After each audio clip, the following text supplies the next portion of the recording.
Good evening. It is Tuesday, October 19th, 2021.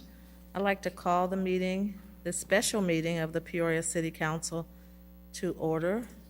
I'd like to welcome everyone in our City Council audience, as well as our audiences watching tonight's meeting on cable channel 22 and on our YouTube channel, City of Peoria TV.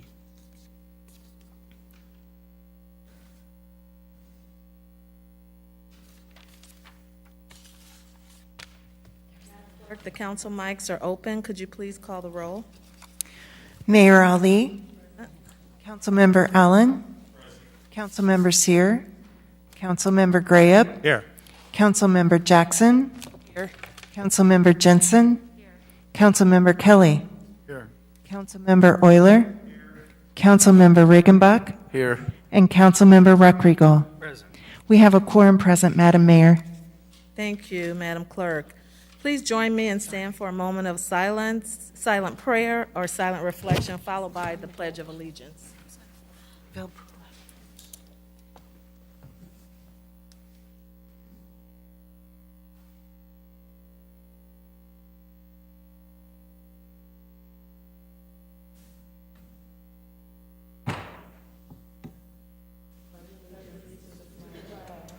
the United States of America, and to the republic for which it stands, one nation, under God, indivisible, with liberty and justice for all.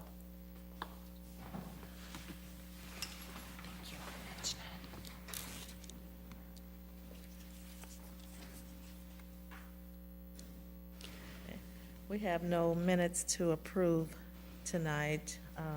Again, this is a special City Council meeting regarding the proposed 2022 to 2023 biennial budget. Also, any other business matters that we have. We have other meetings forthcoming on the budget next Tuesday, October 26th, Tuesday, November 2nd, and Tuesday, November 16th.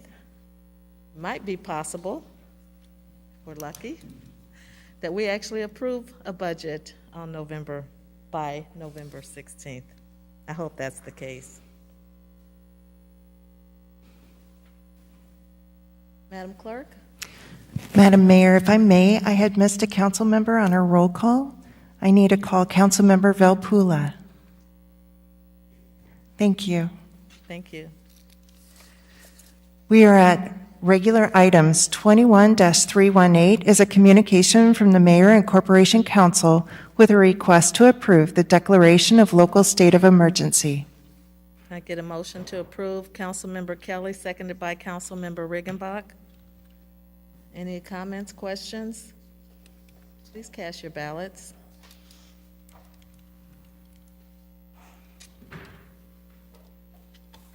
Motion passes unanimously. Madam Clerk? 21-319 is a communication from the City Manager and Finance Director with a request to receive and file the Civic Center 2022 budget. Mr. Manager?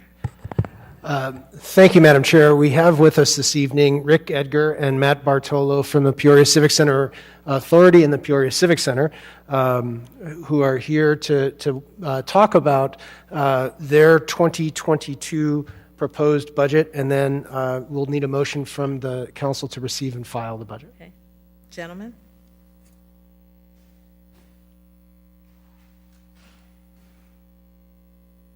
Good evening. We have submitted our budget. We put this through. As most of you know, our industry was the hardest hit by COVID this year and last year. So we are putting together our budget with shuttered venue money that's going to help us keep the venue in the black this year, with hopes of closer to a normal by the third quarter of 22. So this next year, we're still watching our expenses, keeping our belt a little tight and going through, but I'm happy to answer any questions you may have in regards to our budget.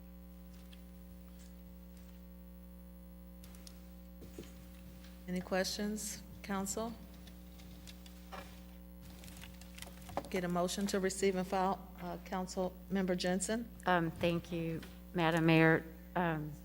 Will we get a hard copy or something to look at? Did we, or is it just in our big? The council communication is the budget that was laid out for the Civic Center on page 2 of the attachment under 21-319. Yes, I didn't see it. Euler, we were just asking about it. Okay, I didn't see it. I thought that was a separate item. Oh, this is just it, just the one page? It's the one page. Okay. This is what they've presented to us in the past several years in terms of their budget. Okay, I thought we got a bigger report. Okay, thank you. No, there may have been times where they've had an annual report where they've talked about and kind of summarized some of the events and activities. I think Because this year there really hasn't been much to talk about, unfortunately. In fairness, on July 24th, we had our first event in over 15 months. We had Right. the basketball tournament and the Chicago concert. Right. We've had a handful of events to end last fiscal year, so there wasn't a lot of to talk about. But I would say we're seeing ebbs and flows in the inventory. So every time it's really slow, we've had some shows underperform, but then on Saturday night we had Bert Kreischer and we had 2 sold-out shows back-to-back. So it's now, we're seeing people coming out for comedy. I think they feel safe with the mask and sitting next to folks, and I think it's going to take a little while to build back the music inventory, but that's looking like 22 is what the industry is looking like for that recovery. Okay, thank you. Councilmember Allen? Thank you, Madam Mayor. I see under depreciation a little over $4.3 million. Just for clarification, can you elaborate on what is built within depreciation for you all? I will do my best. That's definitely a financial term, but it's primarily, we have a 40-year-old building that's a 7-figure asset. So every year the equipment gets depreciated. In fact, we're at a point now of a critical need with insurance. The roof is so old and in such a state of repair needs that we only were able to find one of 15 insurance carriers that would insure our venue this year. So part of that is driving our cost up. Luckily, we do have a state grant that has been put into this year's budget with the state. It's a $25 million grant, which is wonderful, and it sounds like a lot, but we've actually identified over more than $47 million in needs projects for the venue. A lot of it has just not been capital repairs done over the last 10, 15 years at a level it needed to be. But with that, we have to submit the entire budget at one time, and we're working with our Civic Center Authority, and we expect that to happen in about 30 days with projects probably taking part in the spring. So when we go back to renew our insurance, we'll get a better rate because we'll be able to address our boilers, our chillers, our roof, and also the arcade, the glass area that connects the entire facility together over by the theater and the arena. Thank you.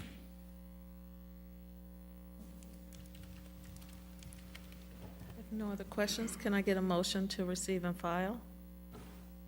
Moved by Councilman Allen, seconded by Councilman Ruckriegel. Please cast your ballots. Motion passes unanimously. Thank you, Mr. Edgar. Thank you, Mr. The Bartolo. Rivermen start their season on Friday. Please come out and enjoy.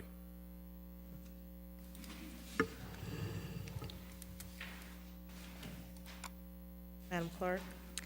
21-317 is a communication from the City Manager and Finance Director Comptroller with a request to receive and file the 2022-2023 biennial budget.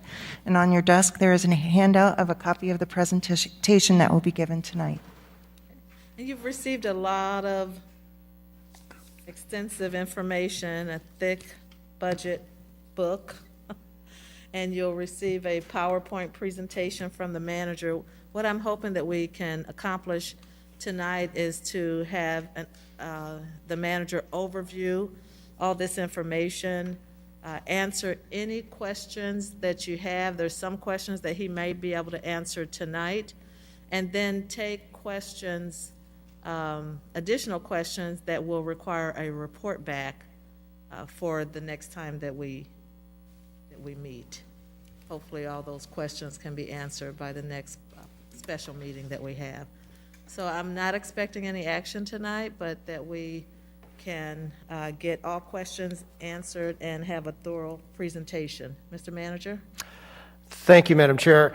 And I want to thank the work of our department heads and their staff and our finance director in preparing this recommended 2022-2023 biennial budget.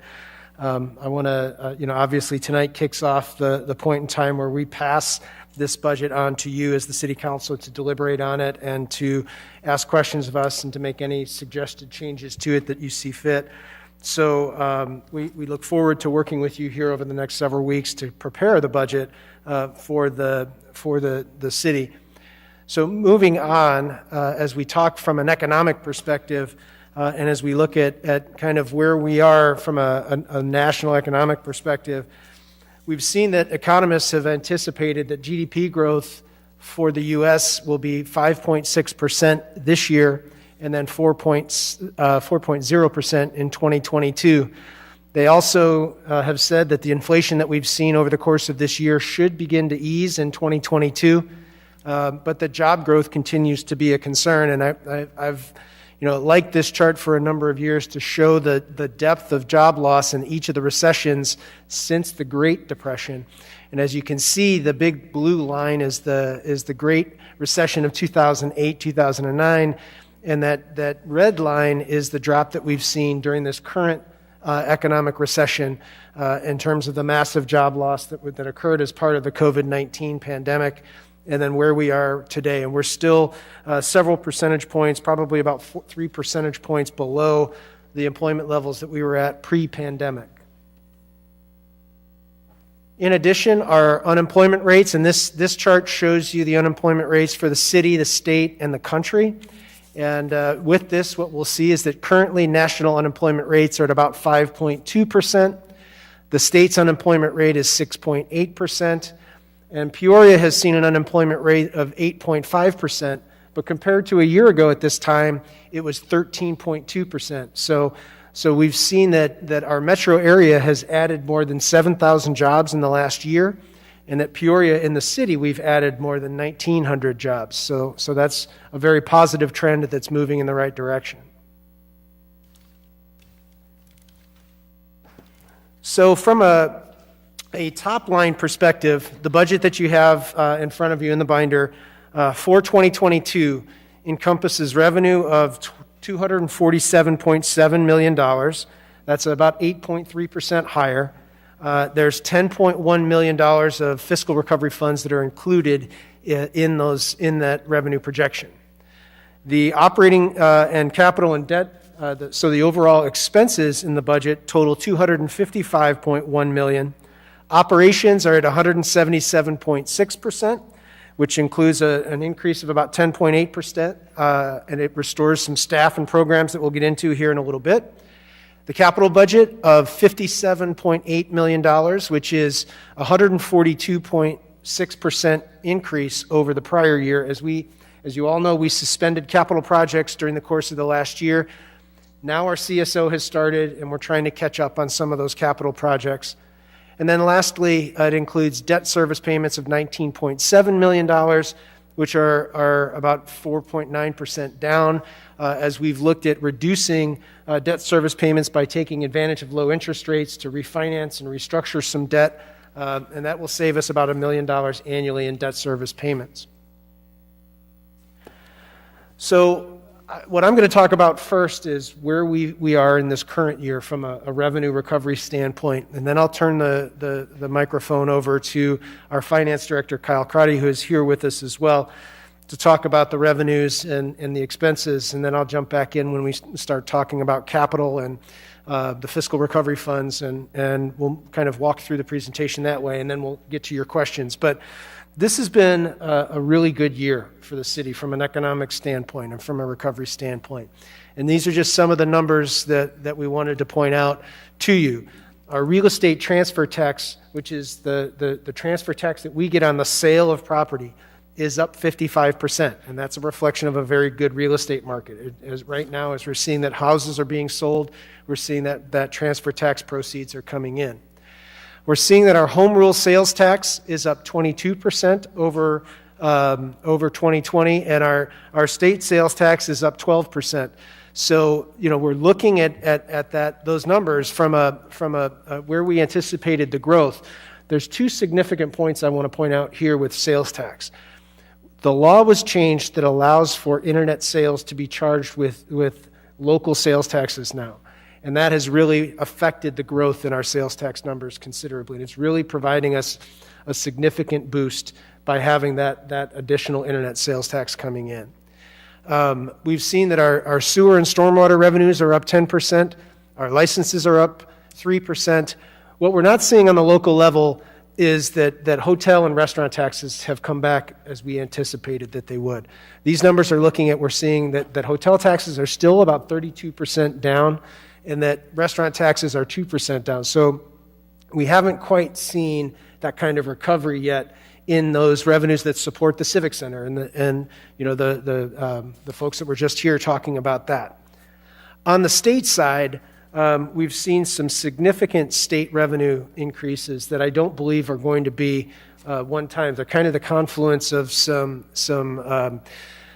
high corporate income tax proceeds that are profits that have been reported, and a timing on that of when those payments were received, so that we're seeing corporate income taxes almost 90% higher this year than what we had anticipated coming in. So we really have to look at that in really in a way of almost as one-time revenue. And then looking at the corporate income or the regular local government distributive fund increase, which includes a portion of income taxes by corporations and then individual income taxes, that number is up 42%. So again, very good numbers, but again, we kind of look at those and view those almost as if that's the high water mark. And at this point, I'll turn it over to Finance Director Crotty to talk through the next part of the presentation. All right, thank you, Mr. Manager. I'm going to run you through our revenue projections as well as our expenses for 2022. Looking at the slide in front of you, I'm not going to go into depth on each of these individual ones because we're going to address them as I go through my presentation. But I wanted to hit on a few other highlights. The robust revenue growth that we saw during 2021 will allow the city to pay off the negative fund balance in the capital fund to the tune of around $8.3 million. So the capital fund will be in compliance with the council's fund balance policy. It also will put the general fund close to the 25% at 19% of general or fund balance for the fund balance policy that the council has set. With federal aid to citizens stopping and with the unique situation with the corporate and individual income taxes ending, state revenues need to be viewed as a high watermark, as the manager as stated earlier. And the revenue for projections for 2022 take that into consideration. So I'm going to take you through each of the individual high-level lines that we have here for local sources for our revenues. Local sources are estimated to increase 0.1%, or a little over $80,000 from the 2021 projected budget. Property taxes are an indicator of community wealth. The assessed value for 2022 is estimated to continue to increase 1%. To a little bit over, or a little close to $1.96 billion. Property taxes are estimated to increase $347,000, or 1.1% to $31,273,531 in 2022. TIF taxes and special service area taxes are anticipated to increase 1.6%, or $98,333 from 2021. $6,317,935 are anticipated to be collected in 2022. The Central Business District TIF expires in 2022. So when you look at the projections for 2023, you'll see the large decrease in receipts, and that is due to $1.6 million of that, no longer collecting $1.6 million for that TIF. Home rule sales tax increased 22% from the 2021 revised budget, an increase of a little bit over $5 million. One major factor that contributed to this change was the Illinois law expanded local option sales taxes to remote retailers on January 1st, 2021. The secondary factor was consumer spending across the U.S. economy was up during 2021. Home rule sales taxes are anticipated to generate $26.4 million in 2022. This is down from the 2021 collections of $27.9 million by 5.6% or $1.5 million. This decrease is anticipated as the federal government pulls back on most of its stimulus programs. Hotel, restaurant, and amusement taxes, a revenue source that declined considerably in 2021. HRA taxes decreased $1.1 million, or 10.4% from the 2021 projected actuals. After debt service for the Civic Center, this left very little funding for the Convention and Visitors Bureau and almost none for the Civic Center in 2022. The revenues for 2022 are estimated to be $9.084 million, or up 3.5%, equating to around a $308,000 increase. The pandemic also impacted gambling revenues drastically during 2020. However, the city has seen gambling revenue follow budget in 2021.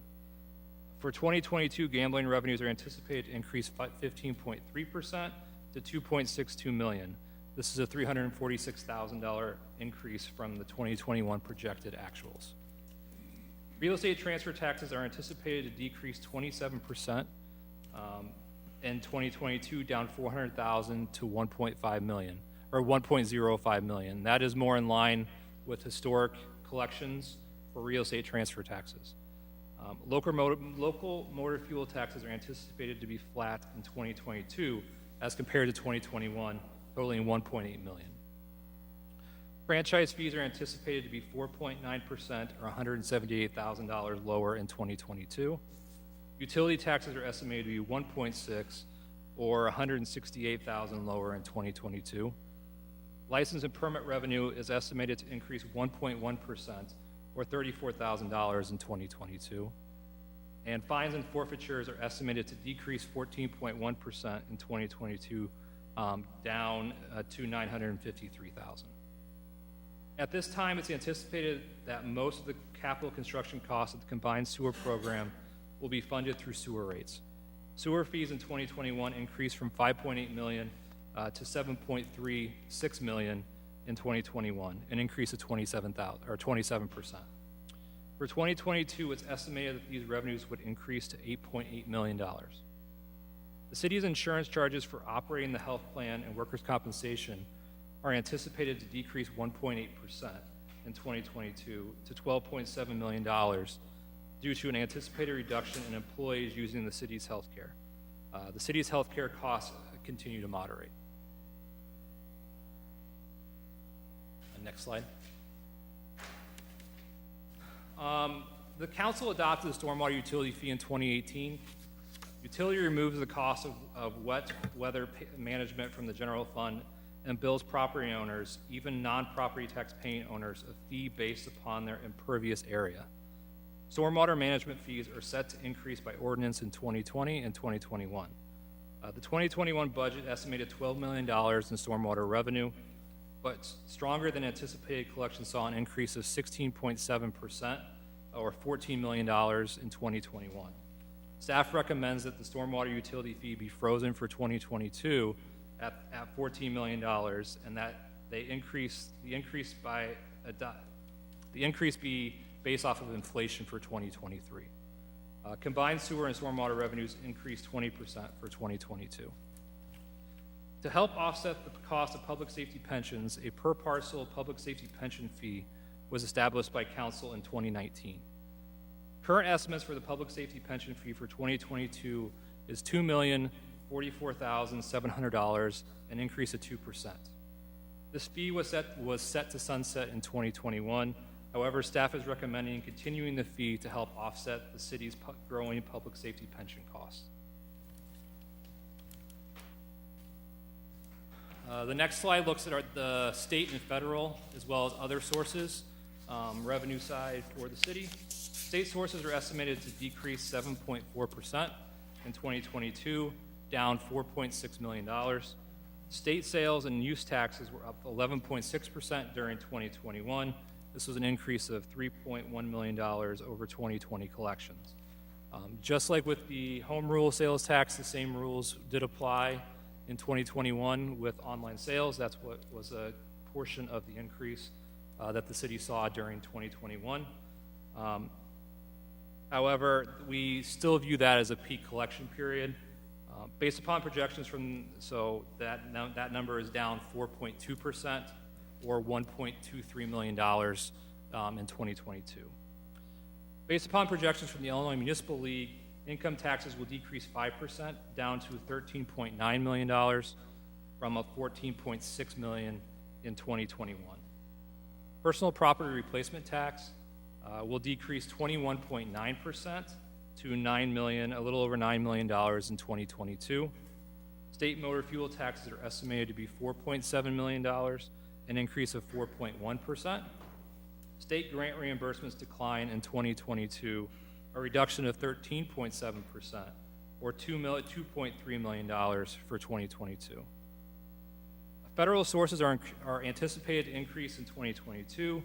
The state was the recipient of $47 million in American Rescue Plan funding in 2021. The city allocated $10.3 million in 2021 to eliminate the need to issue working cash bonds. The 2022 budget includes the use of $9.2 million in recovery funds each year through 2024. Actually, that's $10.1 million next year. The city's budget will show the revenue for these funds as they are used. So we collected the full the original $23 million in the first payment. We will only show those revenues on our financial statements as we use those funds. They will not all show up in one fiscal year. For 2022, federal sources are projected to increase 53.9%, or a little over $7.5 million. CDBG and home entitlement revenues are anticipated to remain strong. Other sources includes bond proceeds and sale of property. Due to the city receiving ARPA funding for 2021, the city did not issue the working cash bonds. The 2022 budget includes $9.8 million in new debt. The second year of the CSO improvements are slated for 2022, with the city seeking a second Illinois Environmental Protection Agency loan for $6.27 million. That's in 2023. In 2022, the city is going to be $7.3 million. So we're going to move on to expenses in the 2022-2023 budget. Personnel services, the salaries and wages for all city employees, including the library, total a little over $68 million, an increase of 7.9%, or $5 million. With position requests, which will be described in a few minutes, total regular pay for city employees increases to $53.6 million, an increase of 10% over 2021. This is due in part to a significant amount of employee turnover due to the pandemic and an early retirement incentive. Overtime expenses increased 8.6% to $5.7 million to reflect current trends in overtime use. And as more staff is hired, this number will decrease. With the reduction of long-tenured employees, two areas of personnel costs are decreasing. Longevity pay will be $1.7 million, a reduction of 12.6%. And termination pay, the account that pays accrued benefits upon departure from the organization, will decrease 45% to $1.1 million. Benefits in terms of the police pension costs increased 7.4% from $13.7 million to $14.5 million in 2022. Fire pension costs increased 6% from $12.3 million to $13.2 million in 2022. Staff recommend increasing the pension contributions, coupled with excellent investment performance by the police and fire pension boards, will help to drive down unfunded liabilities. The contributions are higher than the recommended contribution by the Illinois Department of Insurance and statutory contributions determined by the actuary for the pension boards. Healthcare costs are set to increase 5.6% to $14 million, and total benefits are up 1%, or $323,000 from 2021. Supplies and materials are slightly less than 2021. Supplies decreased in 2022 by a little over $19,000. Contractual services are significantly up in 2022. due to additional grant funding from the state and federal governments.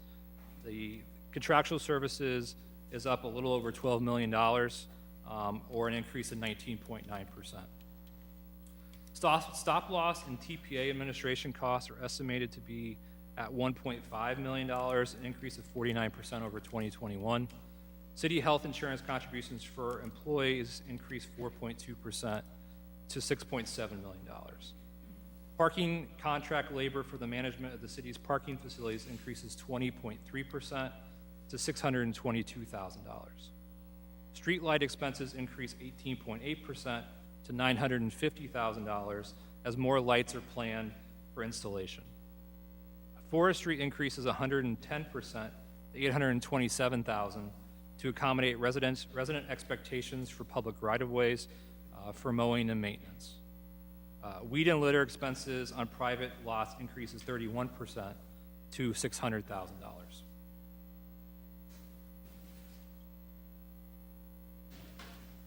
As I mentioned a slide ago, one of the costs that is included actually in 2021 was the cost for the early retirement incentive that was offered to the employees for the city.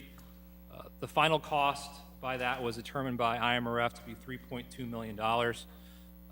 The city will be loaning funds through its OPEB fund to pay that off in advance, and through our operational budget, we'll be repaying that over a 10-year period to the OPEB fund. In terms of staffing, and we're going to get into that on the next slide, the increase in staffing to 653 employees, that's up 6.1%. I'm going to run through real quick some of the staffing additions that are included in the budget in front of you tonight. In community development, additional staff in community development to assist with code enforcement and assistance with projects as part of the American Rescue Plan. With the fire department, through overtime and an application for a SAFER grant that will restore an engine company for the fire department. It also includes a training admin assistant. With the police department, it includes hiring 30 police officers to bring the department to full staffing. It also includes a junior grants coordinator, an evidence technician, and an SNET coordinator focused on violence prevention. In public works, it includes an engineering tech, a painter, 2 parking techs, 2 maintenance workers, and seasonal workers, which will increase the snow routes from 17 to 21. In Emergency Communication Center, that includes an addition of 4 telecommunicators. In the city manager's office, it includes an economic development admin. In the finance department, it includes a management analyst. In human resources, it includes a classification and compensation specialist. Within information systems, it includes an administrative assistant, 2 PC support technicians, and a business systems analyst. In legal, it includes a FOIA legal assistant, paralegal, as well as a senior attorney.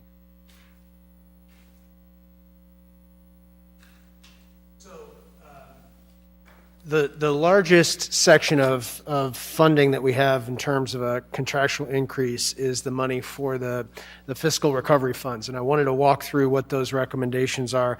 Some of this, I had a conversation with a council member yesterday about a portion of this fiscal recovery funds are actually in the capital budget, and then a portion is in the general fund. So it's structured in a way of saying that the capital projects and the infrastructure projects will be in our capital budget, and then the operating expenses for some of the programming would be in the general fund budget. So overall, we're recommending $10.185 million worth of fiscal recovery funds in a number of different areas. This is consistent with the memorandum that we gave you earlier this year with one change that I'll talk about. That includes $3.16 million for infrastructure that would be focused on streetlights, some pavement preservation, and some expansion of our sidewalk programs. It would include funds for our neighborhoods. This would be not only $1 million of demolition work to really accelerate some of the removal of abandoned and vacant and dangerous properties that are in our neighborhoods, but also some programming that would support not only our neighborhoods, but the healthy living environments and promoting healthy living environments in those neighborhoods. And that includes, looking at how we can utilize that neighborhood programming for efforts such as a program a down payment assistance program to support the efforts for neighborhood associations to come forward and in a grant program, a small amount of money to support the land bank operations, and some funding to expand what our Human Services Commission currently works on in terms of allocating funds to some of our nonprofits and social service agencies as well, where they may have some capital needs that we want to try and support. On the small business side, the economic development side, that includes $2.4 million for economic development services. This is really focused on trying to support the efforts of our economic development team to foster innovation, to support commercial and development in areas where we have seen commercial properties that have been boarded up, to try and do things a little bit differently in that aspect, to support the innovation economy with some support to distillery labs. And then we also have funds for violence reduction. This is the area that we've beefed up the fiscal recovery funding recommendation, and that includes adding about $1 million to that in order to really try and increase the amount of effort and momentum that we can get on trying to reduce violence in our neighborhoods. And so that's $1.3 million there.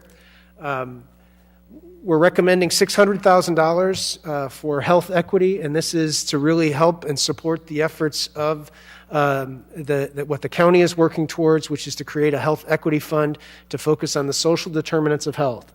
The social determinants of health are not health specifically related issues. These are environmental and economic related issues that affect a person's health.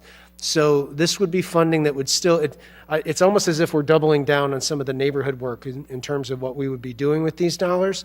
And it would also go to support the efforts of the Racial Justice and Equity Commission as they come up with their indicators for how we can improve our built environment, how we can improve our economic environment to try and address some of the health inequities that are really driving that in our community. And then lastly, there's some money for some of the administration costs for the program. Next, we have about $4.8 million of other funds that are built into this budget that are other grant funds that we wanted to talk about. This is separate and distinct from the annual $2.5 million of CDBG and home dollars that we receive. So if you think about our normal allocation of CDBG and home dollars that support the efforts of our Public Services Commission to come out and allocate funds to nonprofits, the work that we do with providing funds for for persons experiencing homelessness, and then also for efforts through our home program to support our community housing development organizations. This is in addition to that. Now, the first area is the environmental cleanup of the Tabor property. As you know, we purchased 5 acres of land on Southwest Adams Street. The city owns it. We have the opportunity to clean this up. We have both a federal grant of about $500,000 coupled with a state grant of $950,000, and there'll be some matching funds that'll go towards that to help us to clean up that property, and then we can market it to put it back on the tax rolls. Second, we received through the American Rescue Plan, and this is why we have more than just the $45 million we've been discussing with the fiscal recovery funds. We've received $2 million for the Home Investment Partnership Program. These are $2 million, have to be used to address homelessness in our community. And the recommendation from staff, the Phoenix Development Corporation is looking at the acquisition of the old Methodist College of Nursing and looking at trying to develop a permanent supportive housing facility at that location that would provide assistance for 55 units that would support and really make a long stride toward eliminating homelessness amongst families here in our region and in the city of Peoria. So And $2 million would be one way to support that project. There would be other funds that would be coming into that to support that project as well. Next is we did receive through the CARES Act some money through the Community Development Block Grant. We have about $900,000 left of those funds to allocate. We've allocated some to small business support. That was something that council acted on last year. We've also provided some support for rental assistance in the community. This $900,000, Phoenix again is looking at taking a facility off of Madison Street that they would convert into a workforce and job training center. It would have a coffee shop in it. It would be there to provide for persons experiencing homelessness some job training opportunities. We're recommending that project be supported to the amount of $300,000. And then there's $600,000 for the Peoria Park District to utilize the rest of the CDBG CV funds. They're working on a project at Treewind Park where they're looking at trying to make some improvements in that funding or in that park to improve the outdoor spaces, to improve the amenities at that location.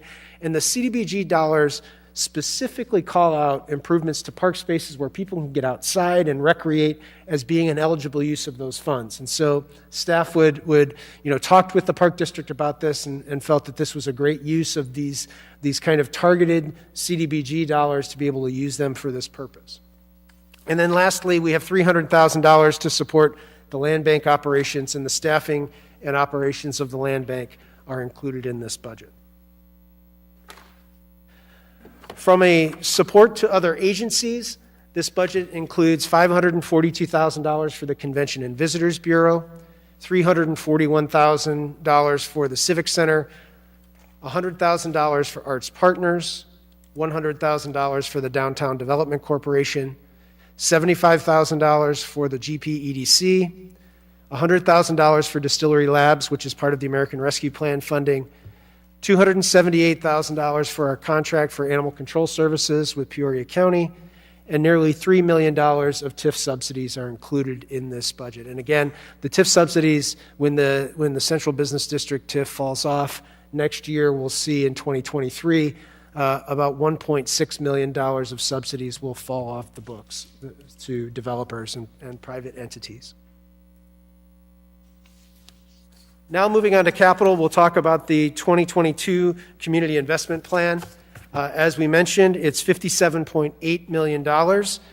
Nearly two-thirds of it are in road, sewer, and drainage projects.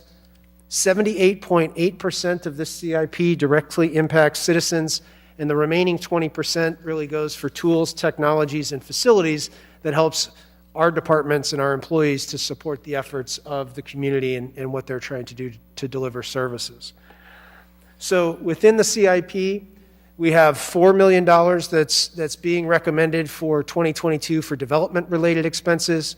There's $2.1 million for equipment, nearly $5 million for facility-related work, $1.7 million for parking improvements to our parking decks, $19.1 million for sewer and drainage, again, as we start to roll out the CSO work, and then as we start to tackle the backlog of stormwater utility projects. That's the reason that number is so high. $1.2 million of sidewalk work, $18.1 million worth of street and road work, $1.8 million worth of traffic work, $4.5 million worth of vehicle purchases, for a total of the $57.8 million that we're recommending in the CIP.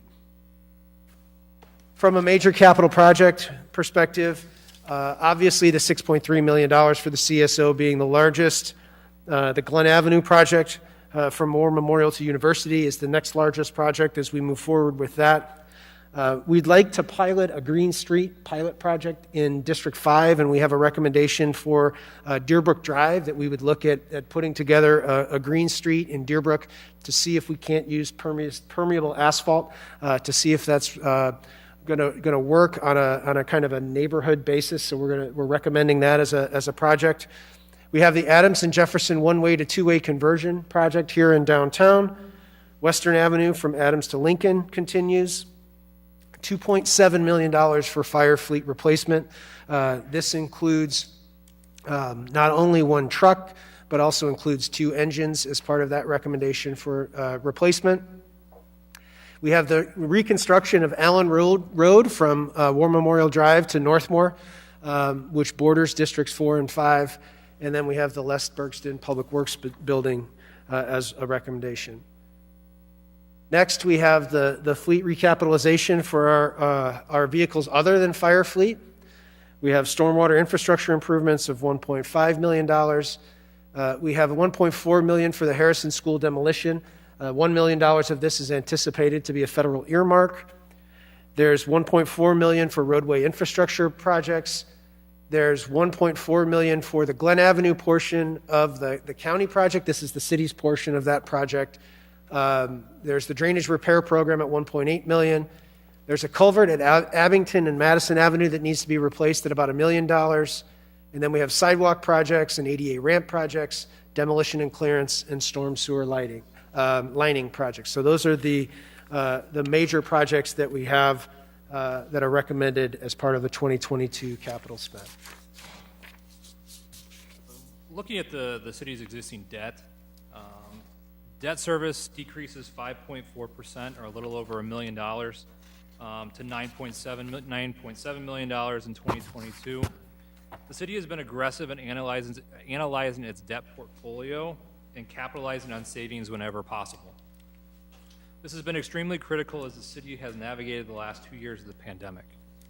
In late 2020, the city restructured its principal payments in January 2021 to provide the city with additional financial flexibility.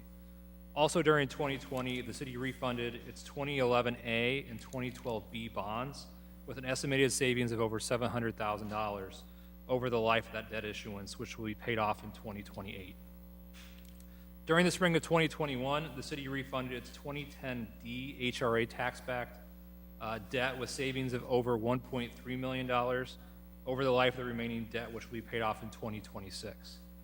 The city plans on completing 2 additional refundings for the beginning of 2022.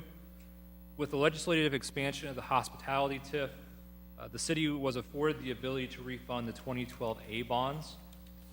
The extension allows the city to extend the payment period for the debt out to 2045, but also saves the city approximately $2.2 million over the life of the debt.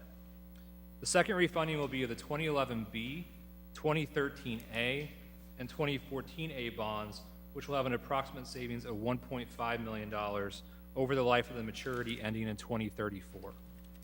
In total, these 4 bond issuances have lowered the city's debt payments by close to $1 million annually. This is kind of the overview snapshot of what this budget looks like in totality.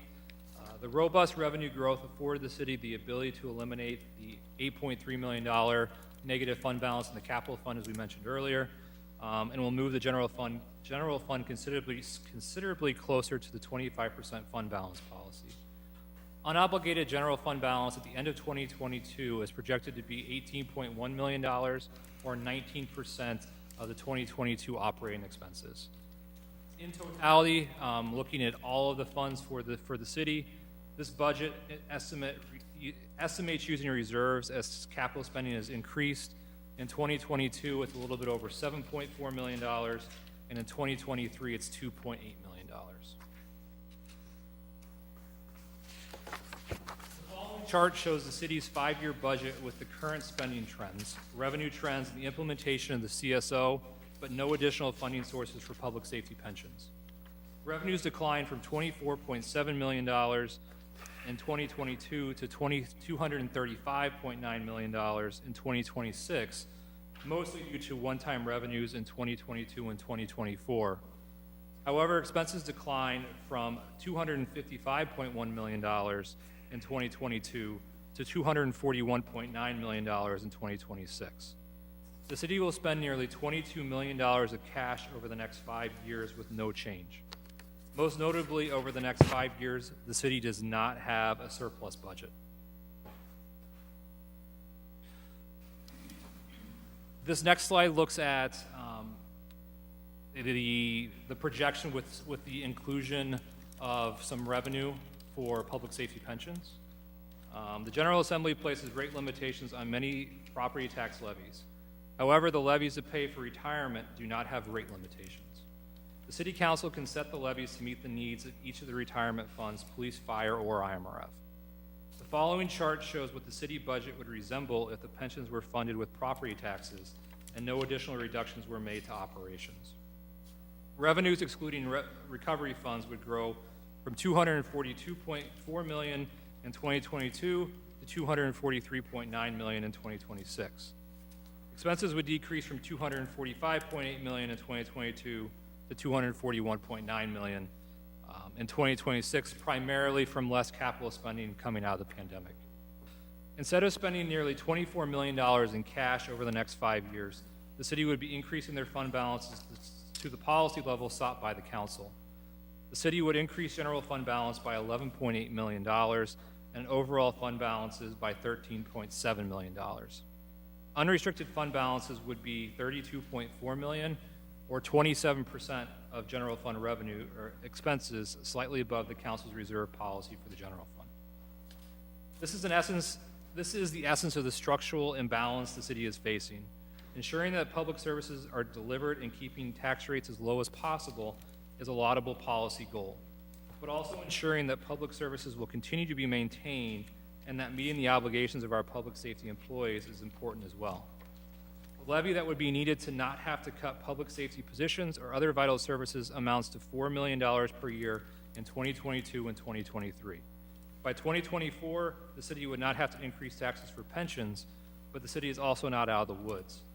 With over $330 million in unfunded pension liabilities and a looming deadline of 2040 to fund almost all that liability, the city will need to raise taxes to fund pensions for the next generation. And the last slide we went over earlier gives the timeline that we're looking at with this budget. Obviously, we have our initial review tonight. We have the budget hearing as well as discussion on the 26th of October. We have an additional budget discussion on November the 2nd, and also a budget discussion on November the 9th, with a hopeful adoption of the budget on November the 16th. And we'd be happy to answer any questions.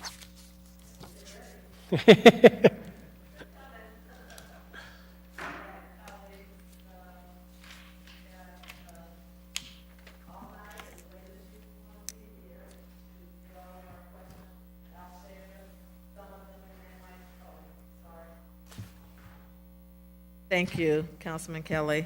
We've got all night, as late as you want to be here, to get all your questions either answered tonight or answered with a follow-up report back from either the city manager or Director Kyle Craddy. Thank you for the presentation. Thank you for the effort. It's a big effort. And I just want to start off by asking you, Director Craddy, if you would restate what the council reserve policy is. Absolutely. The council's reserve policy is at 25% of operating expenses during that year. So in essence, 4 months reserve is the council's policy. And currently that's at,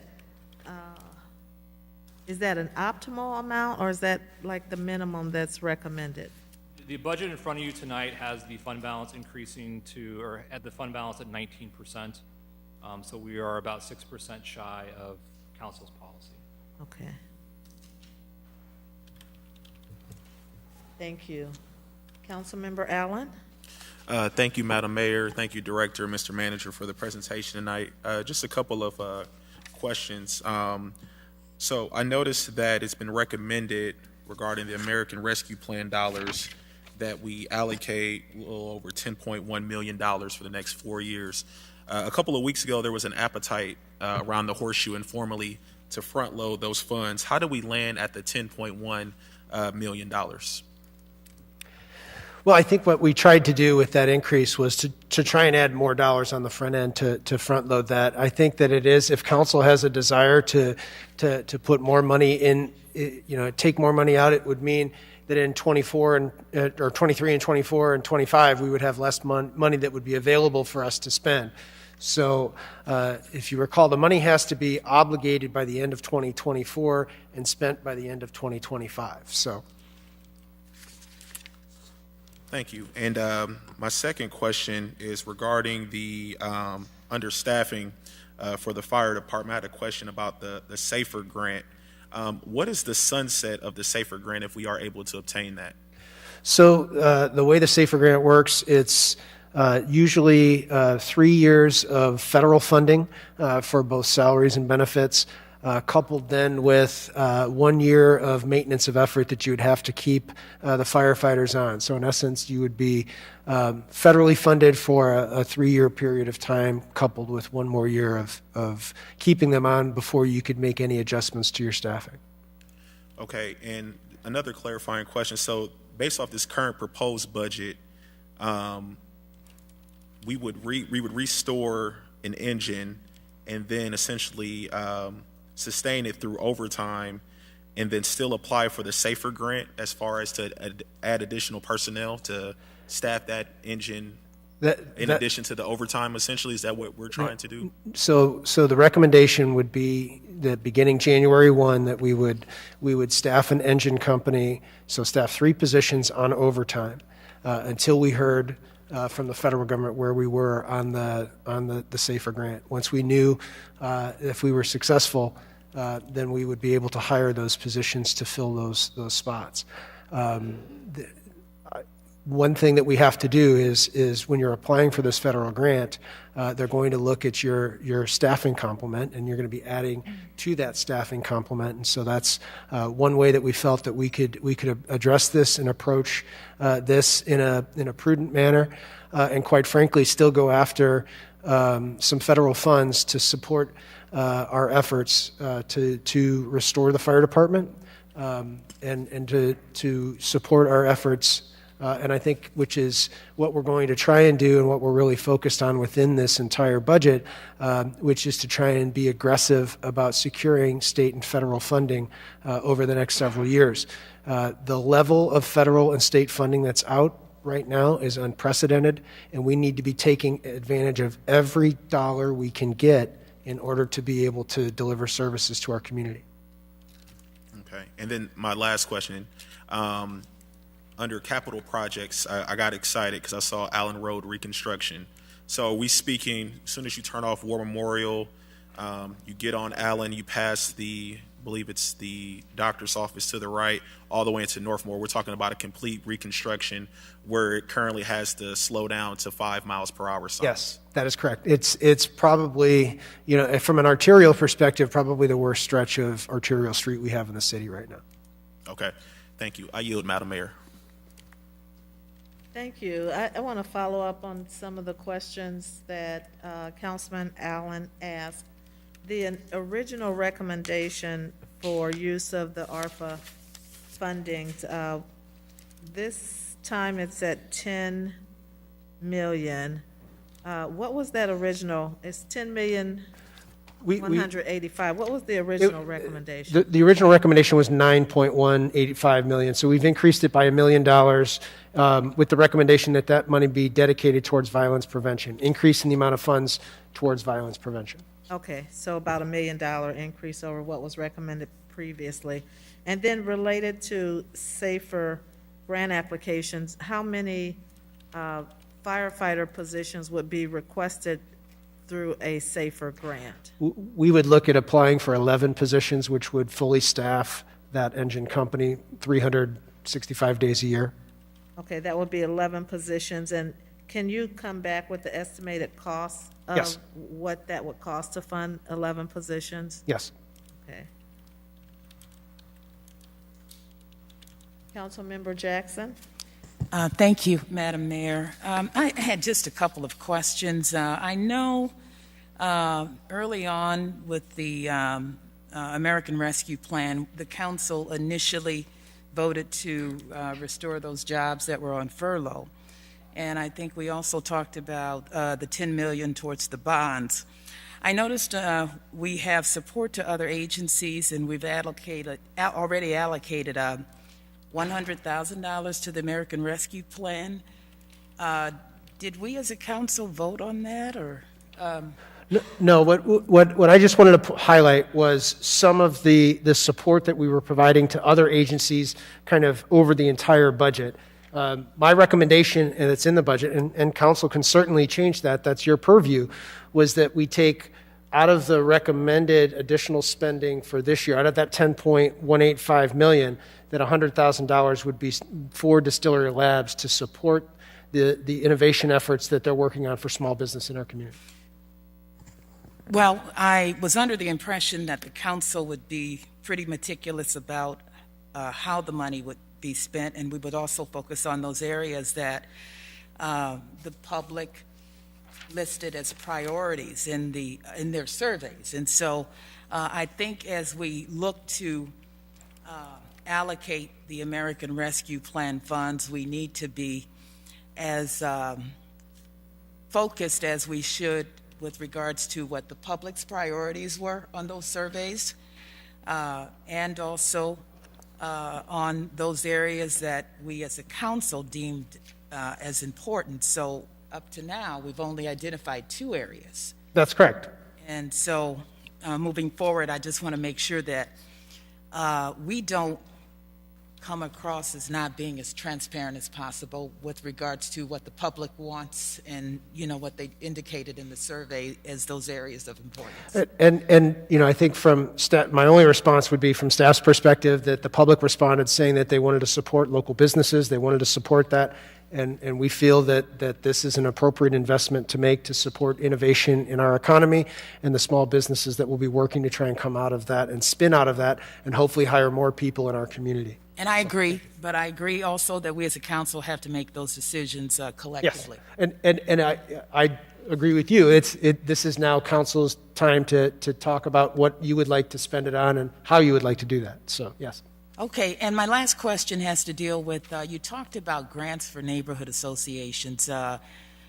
What specifically are we talking about there? Maybe if I could ask Director Doolin to come to the microphone and just explain what he's thinking about with the competitive grant making and placemaking grants for neighborhood associations.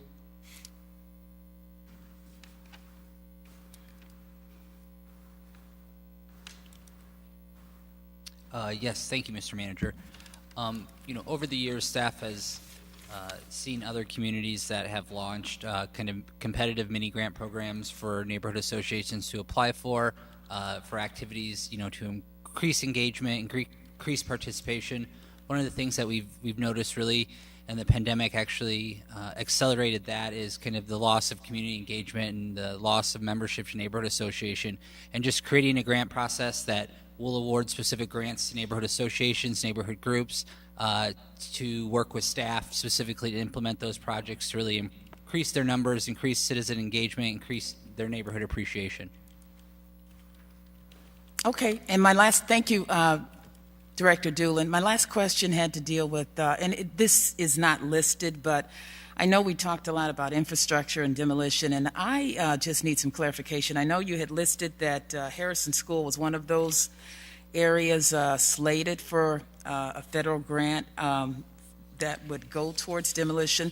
I was also under the impression that we had applied for one also for McKinley. What's the status? Did. We've made an ask of Senator Durbin on McKinley School, and it's our hope that it will work its way through the legislative process and that we'll see that being successfully funded as well. So, but I think that with where we were with the appropriations process for Harrison, we felt more confident that one was moving, but both have been requested both on the House side and on the Senate side. So not been updated as to whether or not they were approved? We can certainly check with our congressional delegation and get back to you on where we think that we are with both of those requests to see.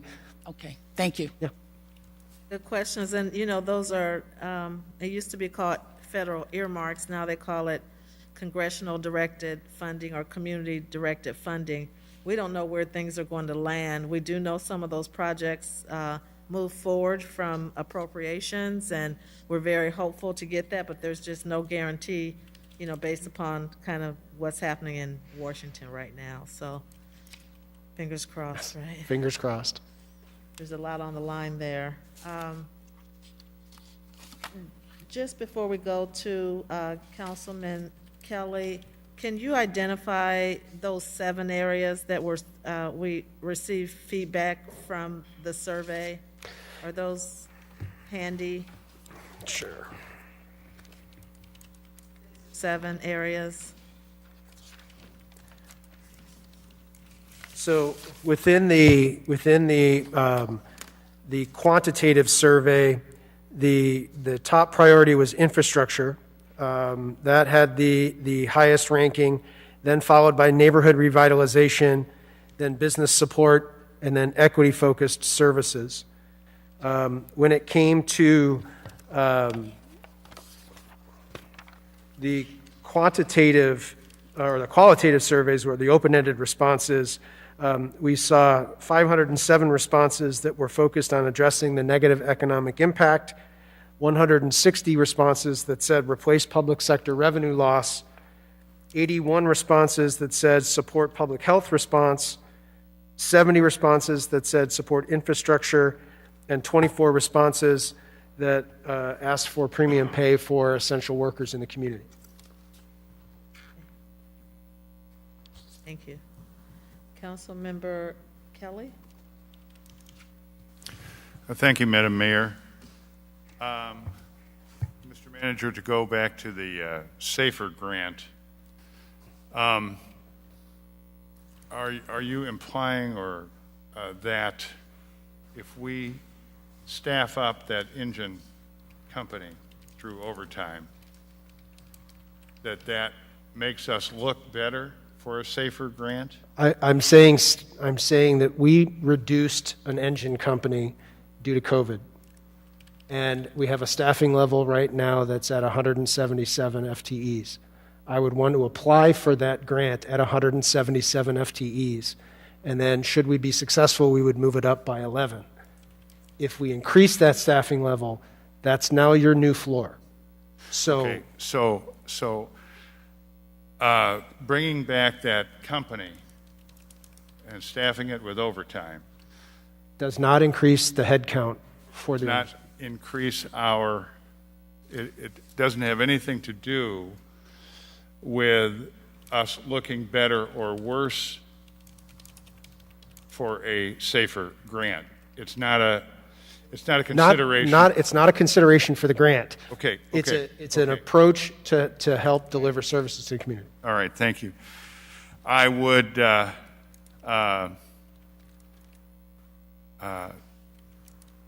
prefer that we not staff that up with overtime.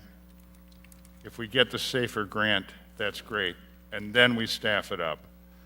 I don't know that it's very responsible to staff it up with overtime at this point, January 1 being the beginning of our year.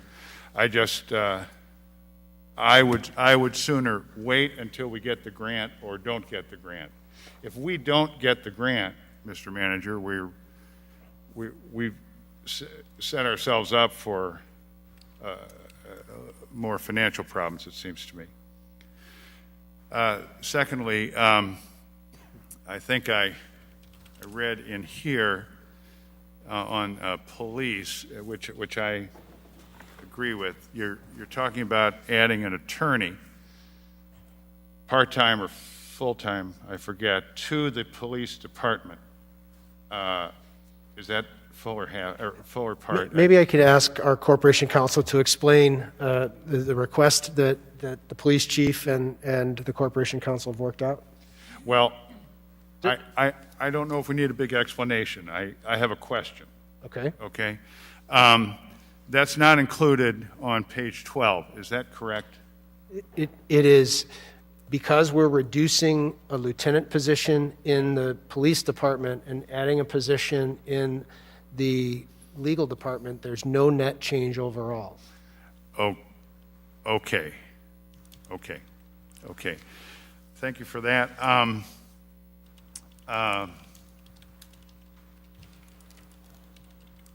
Let me see, on page 22,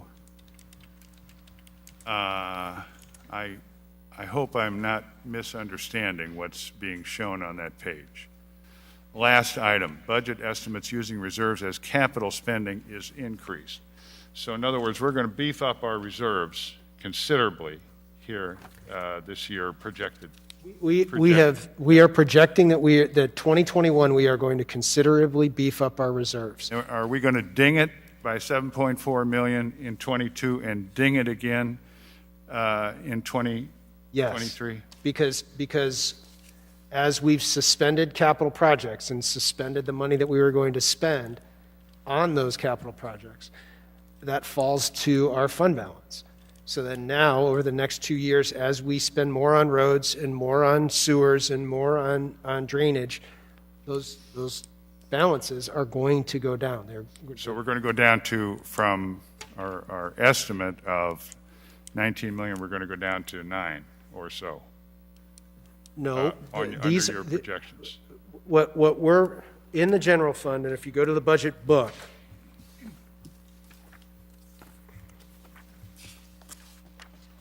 on page 25 in the budget book, the proposed changes in the general fund balance are $1.5 million in 2022 and $2.1 million in 2023.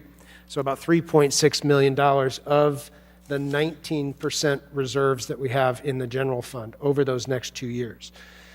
What were the other funds and the rest of the funds that you see here and the net change across the board, all of that tallies up to the 7.4 and the 2.88 million.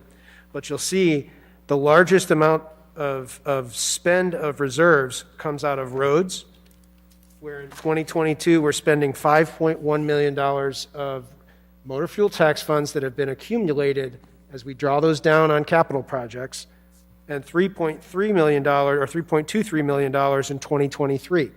So we're drawing down our reserves that we have increased because we haven't spent that on roads over the last year and a half.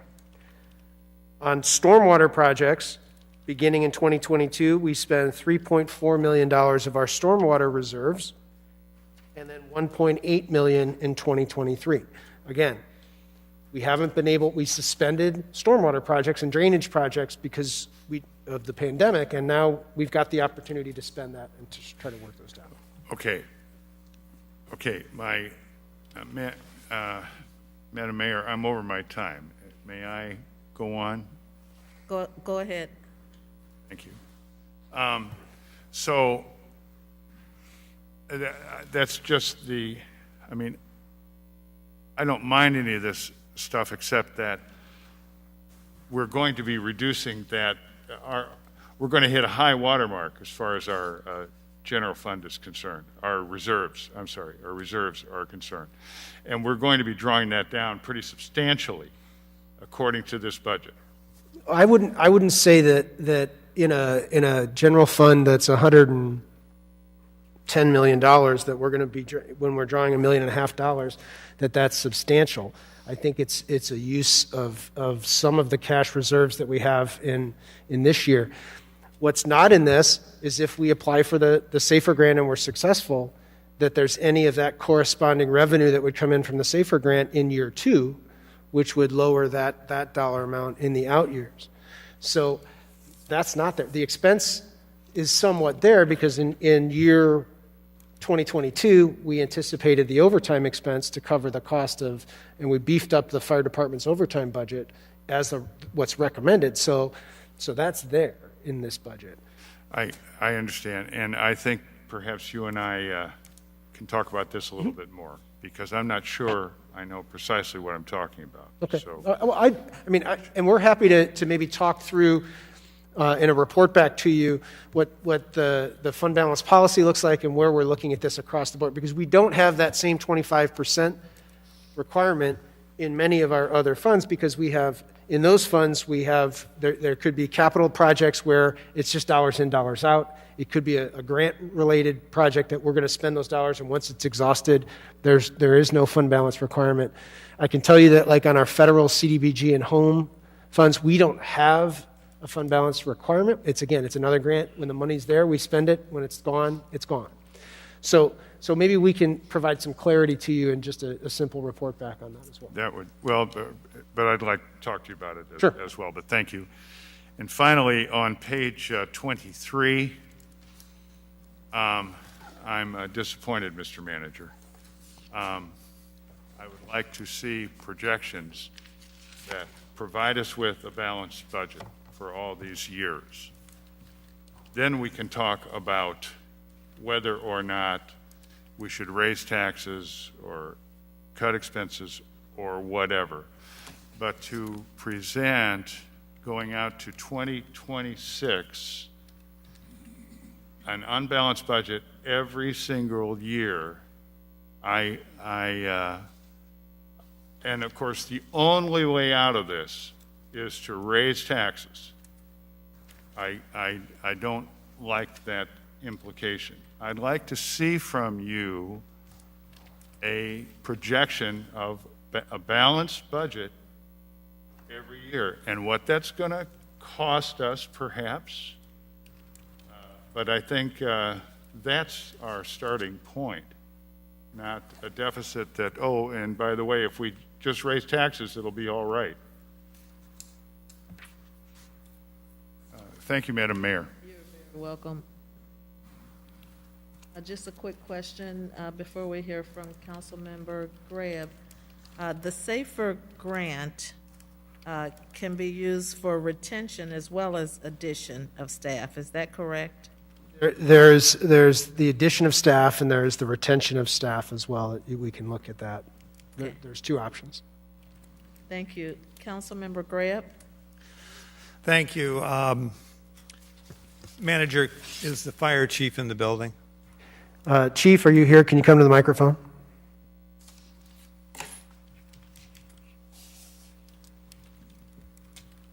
Yes, I'm here, Counselor. Would it be possible for you to come into the chamber and come up to the lectern? Yes. Manager, while he's doing that, first of all, I'm delighted by the overall contours of the budget as it relates to staffing and how we're addressing some of our deficiencies in community development, fire rescue, policing, and public works. That's good. But I thought that the council gave direction that we wanted you to front load the expenditure of these monies since the city is in a very bad position coming out of this pandemic. And all you have to do is watch the news to know that things aren't going well in Peoria in terms of violence and in terms of fires. What does front loading mean to you? Well, I think that we increased the proposed spending to address violence by $1 million, and I felt that was appropriate. Obviously, it's a policy decision. I never had any feedback from council on what dollar amount constituted. I'd like it to be about $20 million. Okay, 10 million, you raised it by 1 million, you started out with 10, and we said front load it, and you increased it by 1 million, and that's supposed to be front loading it? This city is in a mess right now. If you don't believe me, read the paper or watch the news. And it's happening on our watch.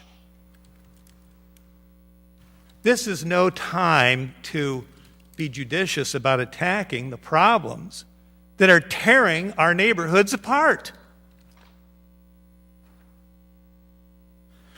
And as for taxes, folks, we're not going to have a city to tax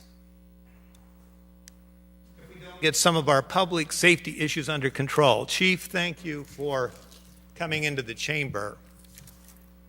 On September 28th, you gave a report to the council on ERF. Would you summarize that succinctly?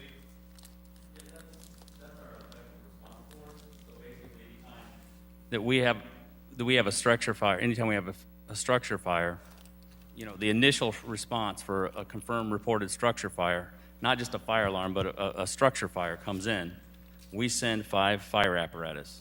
Typically, it's 4 engines and a truck, and then also a 6th unit would be the battalion chief. He's the incident, she, or the incident commander that oversees the scene, and then the on-call division chief will also come in and be the safety officer, and that's just the initial response. So that's 16 people immediately, and the division chief on call will be the safety officer, typically stationed in the rear of the structure, looking out for firefighters inside.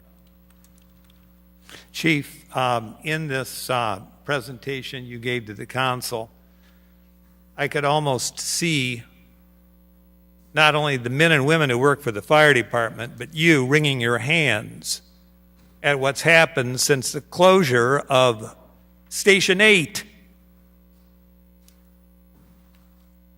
And what the statistics indicate is we're putting our firefighters in danger every single day because of this reduction. I'm reading the paragraphs right now again. I looked at them over and over again. They're chilling. Yet we're not moving with dispatch. We're talking maybe next spring to restore Engine 2 and reopen Hurlburt House. It is simply unbelievable. It's unbelievable. And then we ask you, manager, to front load it, and it's not front loaded. I will tell you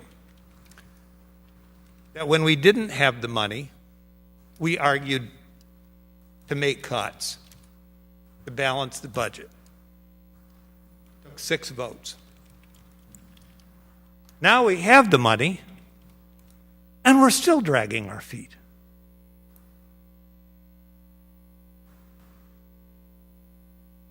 Chief Bachman, it seems to me we have some strategic issues here on response time that doesn't just affect my district, but the whole city. And it's gaping. We don't have the luxury of time. If I had a relative working for the Peoria Fire Department, I would be outraged. Thank you, Mayor. Welcome. Councilmember Riggenbach. Thank you, Madam Mayor. Mr. Manager, I've got a laundry list here, if you'll bear with me. First of all, thank you and Director Craddy for the work that went into this. And this is unlike any budget that I've seen under my tenure, so it's kind of fun to be able to piece things together instead of dismantling it. First of all, I would respectfully ask you to look at one of the items in the CIP on the Wisconsin Avenue Reconstruction project. In last year's budget, in 2021, which I have here, we show that funded with dollar amounts being spent. And in this year's budget, when we have this influx of funding, it's all zeros. So please take a look at that and see what we can do to restore that to what was approved last year and beginning with the engineering work next year. Second of all, we talk about the general fund here. This is probably another report back more than an immediate answer, but how can we balance that? What steps would you recommend for us to balance the general fund? And as a sidebar to that, if we could get an update on the garbage fund and the status of that situation. I'd be happy to. A couple things that perhaps are easier to answer. Talking about parking and the warehouse district, this is maybe not exactly budget related, but I think we need to have a status report on the Sullivan property. There was a story in the Journal Star that was pretty disheartening, so if we could find out where we are on that and how quickly we can move forward. One of the developers was pretty vocal in his displeasure with the pace in which this has been going on, so I'd like to know where we are specifically. I would also like to take a closer look at the parcel pension fee, and if I'm reading this right, you said it's about $2 million that brings in. If you could refresh us on what the fee is per parcel and the breakdown of, I know the larger ones, and all that.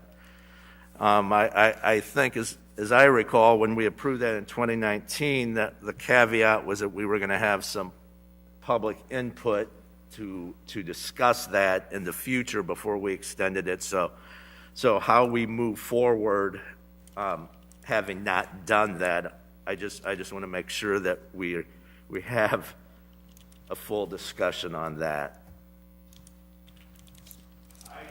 I would also think we need to have a shout out to our state legislators, and I know Representative Ryan Spain was instrumental in the internet sales tax, and seeing the tremendous increase that has brought to our bottom line. I just want Springfield to know we recognize it when they do things right as well, so thank you for that.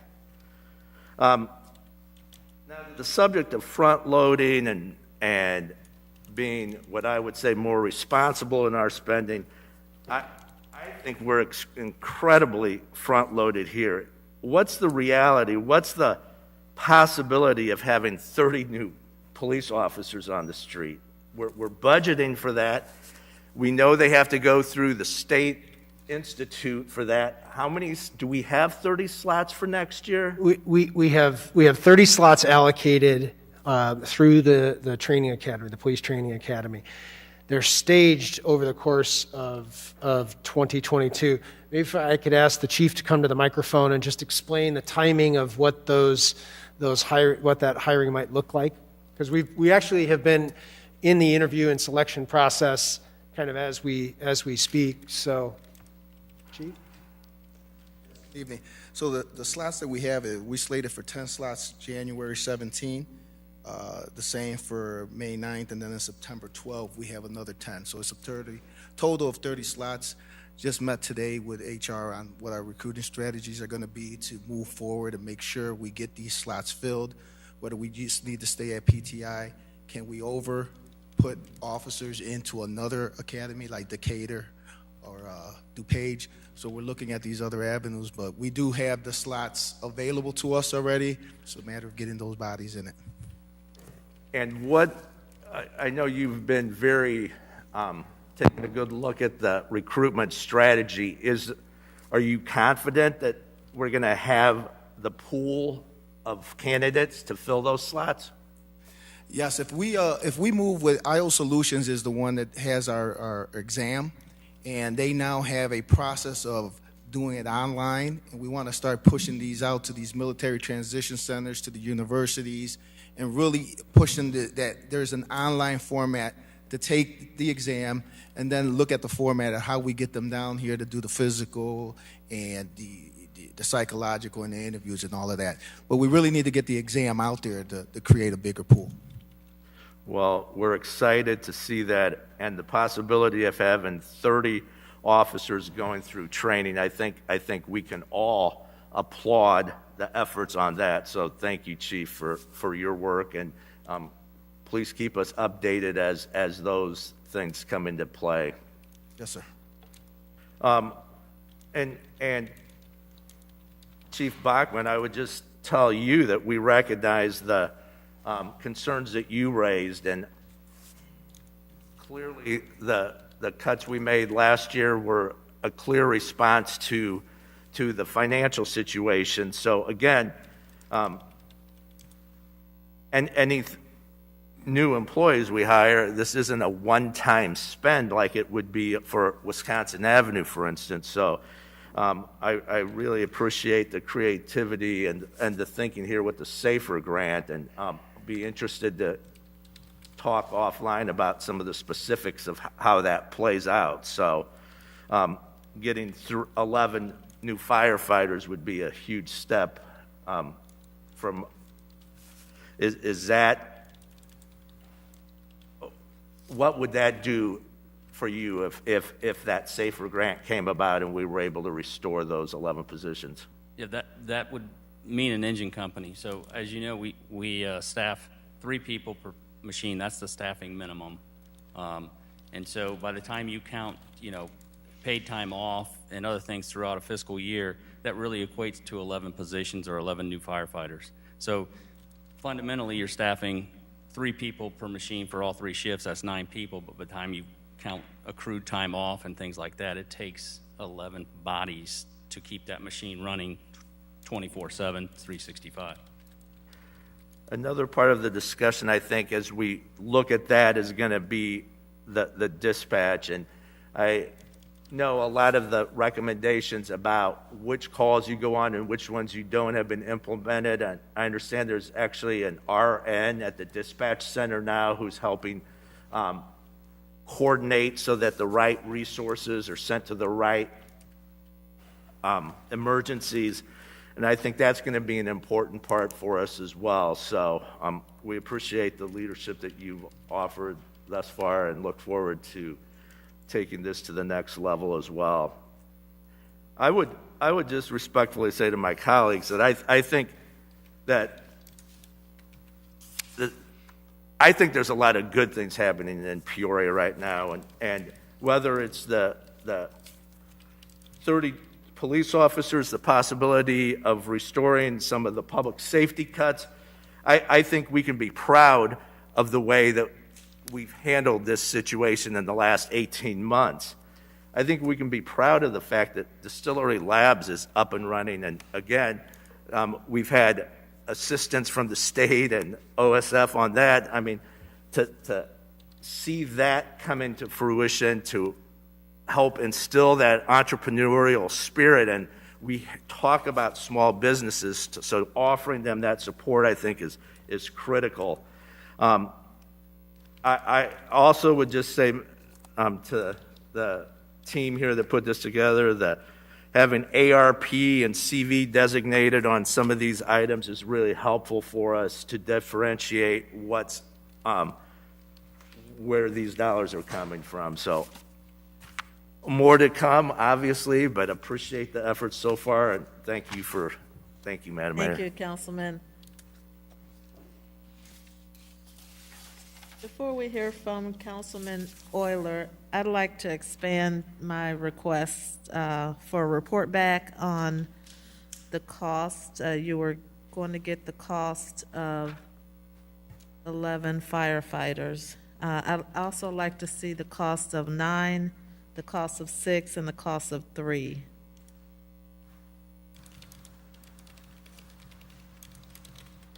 Thank you. Councilmember Euler? Thank you, Madam Chairwoman. No disagreement with Councilman Riggenbach's request for public input on the parcel pension fee, but I just want to comment that I think we got about as much public input as we need on that at the ballot box April 6th when the public said resounding no by upwards of 75% to taxes and fees related to pensions. Thank you. You're welcome. Councilmember Allen? Thank you, Madam Mayor. I'm excited to see under the 2022 Community Investment Plan the percentage allocated to sewers and drainage. I think floods have been an issue. I know within my district specifically, subdivisions such as Rolling Acres have succumbed to drainage issues.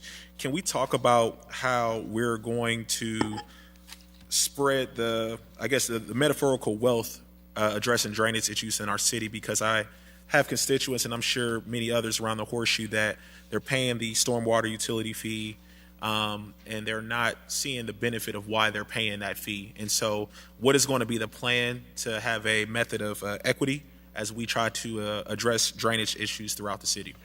We'll be happy to give you a report back on that we can get put together that will show the projects and where we anticipate doing that work over the course of the next year. So, awesome. Thank you. I yield, Madam Mayor. Member Graham? 2 more issues. First of all, the Main Street money. Manager, where does that stand? We haven't had a reconstruction or a construction of Main Street since 1947. We've had statements being made that money's been allocated for it. You and I had a discussion the other day about it. Is it 25 or is it 50 million? You know, down in Springfield, I don't think it matters. Yeah, so- it's just so- a number, you know, throw it up in the air. We're certainly trying to get to the bottom of what the dollar amounts are and how much and when. The key is when. I mean, we know that there was an authorization in 2020 for this money, and then last year there was a reauthorization, or this last spring there was a reauthorization of those funds. Whether or not it's 25 or 50 is something we're checking on. We talked with our lobbyists this week to try and get them to meet with DCO and find out when the timing of when that money might be released is, so that we can start to plan for that. So that's something that we're working on, and I'll hopefully have more information that I can report back to you next week on that as Thank you, because Councilor Jackson and I really, you know, we do have the complete streets philosophy that we've adopted, and we do engage with our citizens on what they want. This vibrant corridor, and it can be so much more vibrant and will be. There are a lot of good things happening. We need to start making our plans here. So, it's, you know, ASAP, as soon as you can find out. Both Councilors Jackson and I want to know about it. Thank you, and I want to dispel any erroneous notion that you and I discussed the style of masks that we're both wearing tonight. Thank you. Thank you. Councilmember Jensen? Thank you, Madam Mayor. I've got a number of questions. I'm kind of going to break them down first. I have some questions about some of the projections for next year that you outlined, and then same with the Director of Finance. I guess the first one, I'm wondering why you think there's going to be such a decrease in the real estate transfer tax, and why that's going to decrease as much as what you're projecting. Absolutely. In review of the past receipts for the last 4 years in terms of real estate transfer taxes, the city has hovered closer to that $1 million mark. This fiscal year, we're close to $1.4 million. Obviously, this real estate market has been hotter than most years. So the thought process was taking it back to our historic amounts and not going based off of what we know was a very strong year for real estate sales. Okay, so you don't think that trend's going to continue at least this next year, right out of COVID? And that's just based on the history, or is there some other, I don't know? It's based off the history, but it is also based off of just the belief that the economy cannot continue at the level that it's been in terms of turnover in real estate. So that is why it's that twofold approach as to why the recommendation is to go down to a little bit over $1 million. Okay. And then connected to that, well, the projection about the sales tax and why you're not so confident that the online sales tax is going to continue. We think it's going to continue, but we're also trying to project conservatively, and so we've pulled down. Part of the reason we think that consumer spending has been so strong over the past year has been the amount of federal assistance to individuals.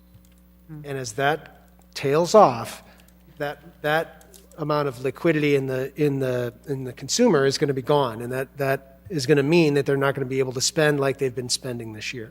So we've just been conservative with that, saying we should anticipate a 5% reduction, roughly a 5% reduction in both the state sales tax and the home rule sales tax. Trying to be conservative with that, to look at that, saying that this is just, we just don't know. Okay, I understand that then. I just want to make sure. The other one that I guess I asked about, the real estate one.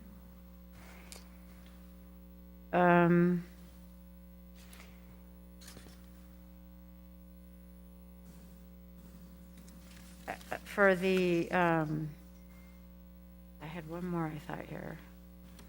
I guess on the PowerPoint that we did, when you include the 13 million for the federal sources that we received this year and 21 million next year, does that then include all the money that we've received from the Recovery Act, or that we will receive? It would include the $10.1 million that or the $10.185 million that we're recommending is there. We're recognizing that money when we would spend it. So we will have the cash. It'll be sitting as deferred revenue on our balance sheet, and then we'll be appropriating that revenue and expense in the years that we would spend it. So if council were to make a decision that you wanted to put more or spend more of that money, we would show a corresponding increase in the revenue as well as a corresponding expense. So I guess on that, since we're talking about it right now, I agree with Councilman Grab and Allen that we should front end the use of that money and use more of it in the first 2 years than we're using in this proposed budget. And I'd like us, and you kind of have it lumped in and not specifically what it's all for. So one of my questions in all this proposed new staffing, I understand you're proposing using the SAFER grant for the fire, but these other positions that you're proposing, is most of that then coming from the Recovery Act? No. No. What we're recommending would be 4 positions that would be specifically funded from the Recovery Act. There's 3 in community development and the economic development administrative assistant in the economic development department. Those would be the positions that we would recommend funding for this. There may be some additional support dollars that would go into some of the other departments like finance, but for the most part, those would be the positions that would be funded out of the fiscal recovery funds.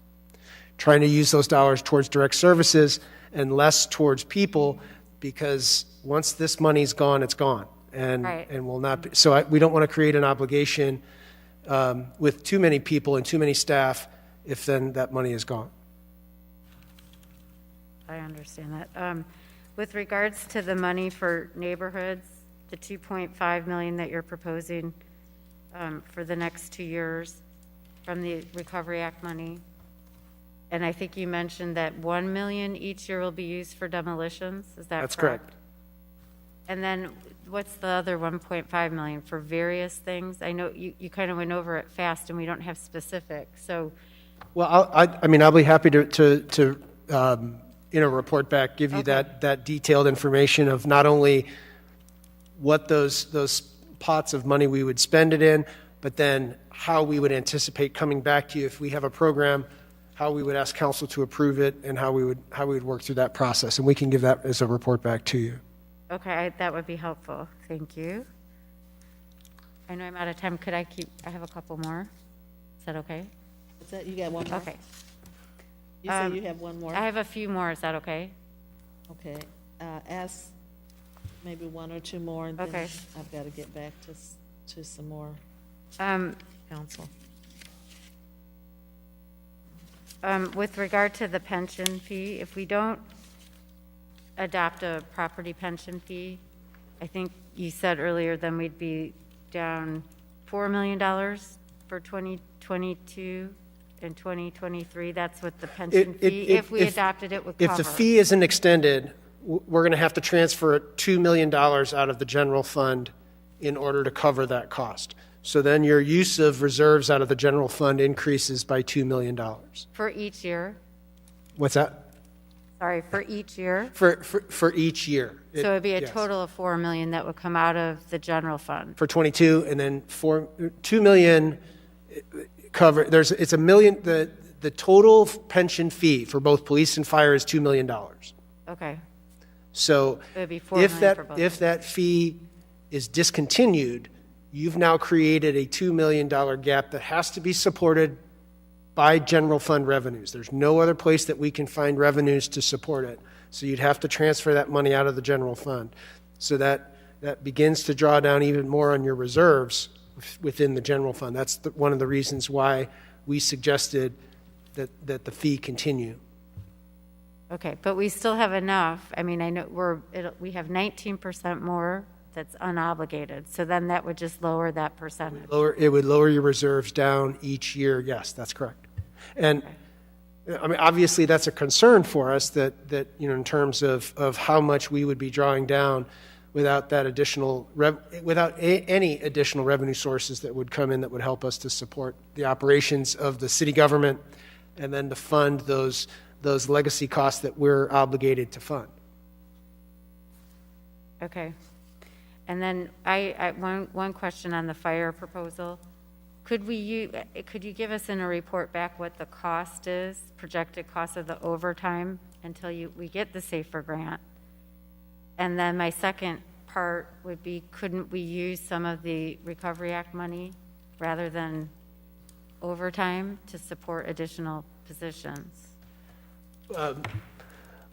Well, I would advise that we do this, again, I'm trying to make a recommendation that we apply for a grant that will be successful because the amount of money is significant. I think that, I just saw that the city of DeKalb was able to get $3 million for their fire department in a SAFER award.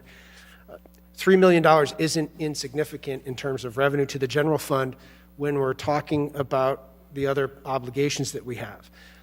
If we fund with overtime for this time being, the other advantage we have is that it's not pensionable. So while we would be paying our firefighters and engineers and captains that would be working on that machine, it's not pensionable. That's additional revenue to those people that are working, but it's also that doesn't impact that pension cost that we have, which is growing. And so, and the other advantage of the SAFER grant is that it can be used to be applied towards benefit costs. So it can cover some of that pension obligation that we have for the future. Time frame for how long it would be on overtime, and when do we expect to know? Could you say that again? I'm sorry. When do we expect to know when the grant, whether we get the grant So or not? So the federal grant would open probably in the first quarter of the year. Last year it opened in January. Hopefully that's that same time frame. They have, instead of $350 million of federal funds available, they have $560 million available this upcoming year. So they've considerably increased it. Again, that makes our likelihood of being successful even that much greater. Those are some other considerations that I think that we should take into consideration with this. We should know sometime, those awards have been coming out beginning around June and then rolling out through the third quarter of the year. So the budget that you have in front of you anticipates a full year's worth of overtime built into this budget for the firefighters. So we can talk to you about what that dollar amount is, and we'll give you that. Happy to give that back to you in a report back to show you what that dollar amount is compared to the cost of what the SAFER grant would look like. Okay, and then what's the plan if we don't get the grant? Well, I think then that becomes a policy decision for the council to decide what to do next. Okay, thank you.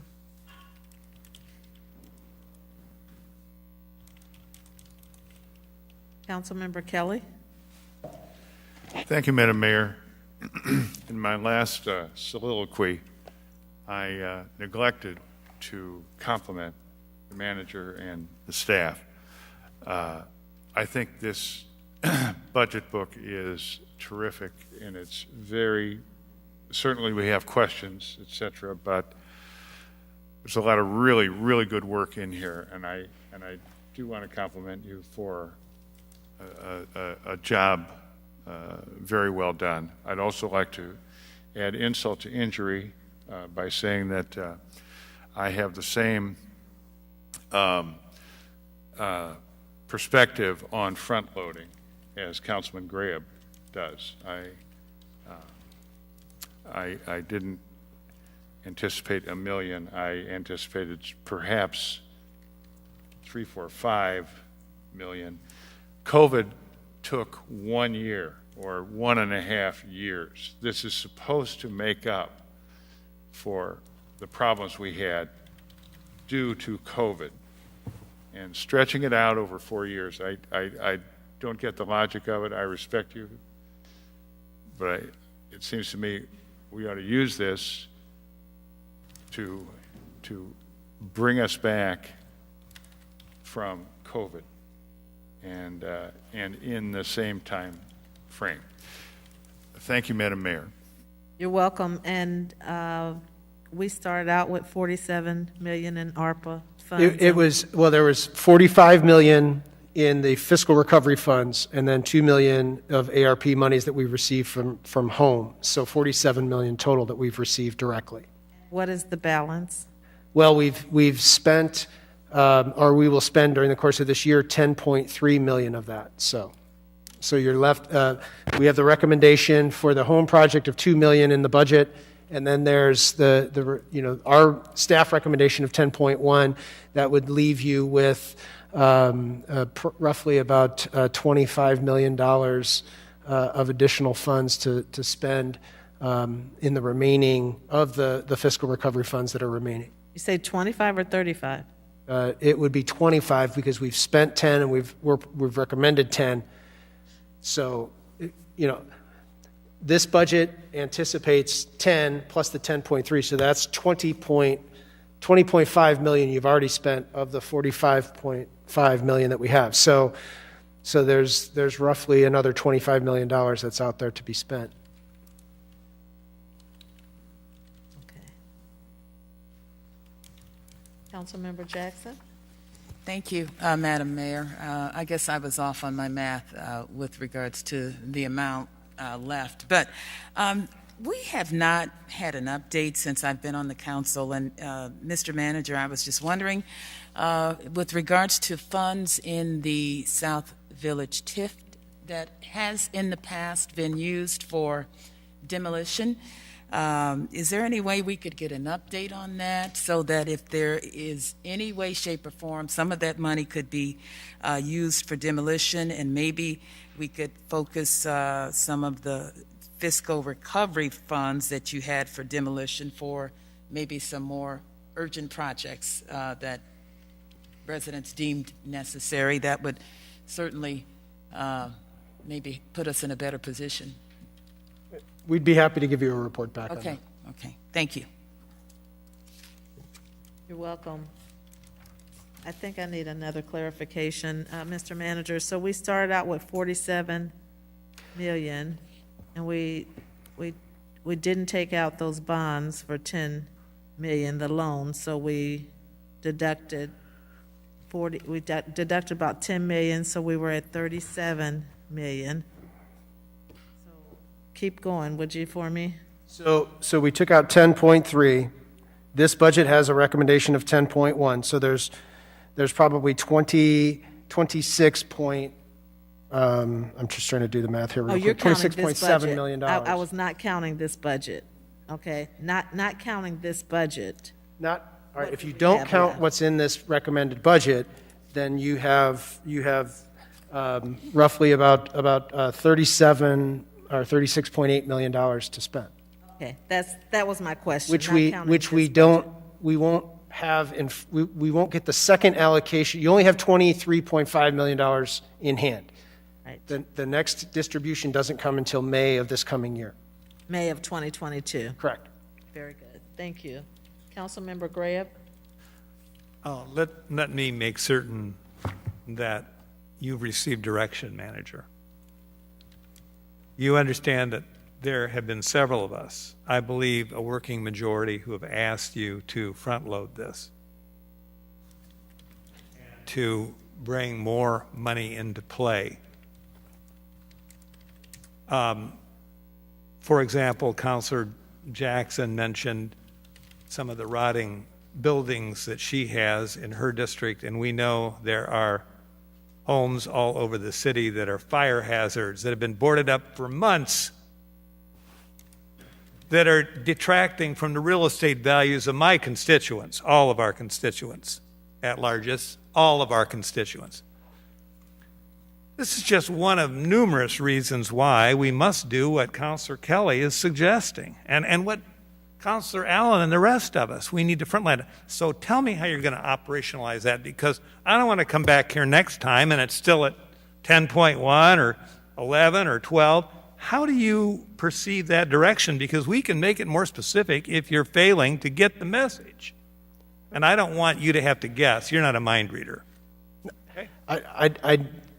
council needs to direct me with a motion and a second and a vote that says, here's the amount of money that we want to spend on out of the fiscal recovery funds.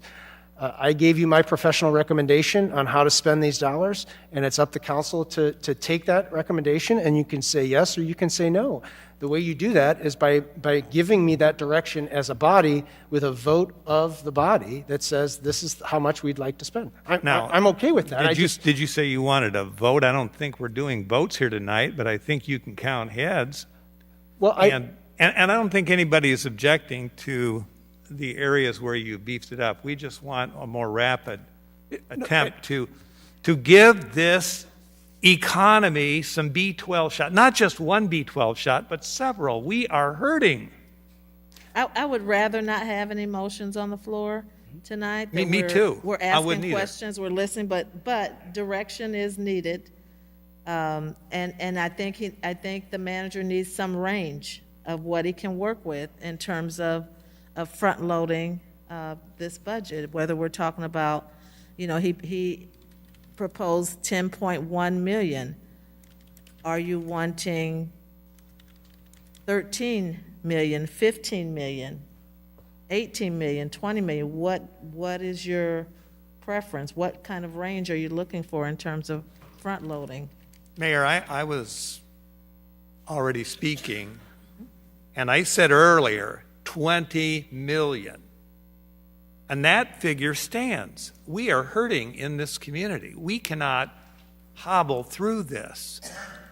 I don't know, I guess. So that's one. That's So your then thought. Let's go ahead, because you know what? We I'm need to going to hear be from happy others. if we just give him direction. Because if we don't, we're not going to have the desired result that it appears we have a majority for. Thank you, Mayor. You're welcome. Councilmember Regenbach? Thank you, Madam Mayor. Mr. Manager, you indicated that the second installment of the relief funds will be coming in May, and that's 23 million.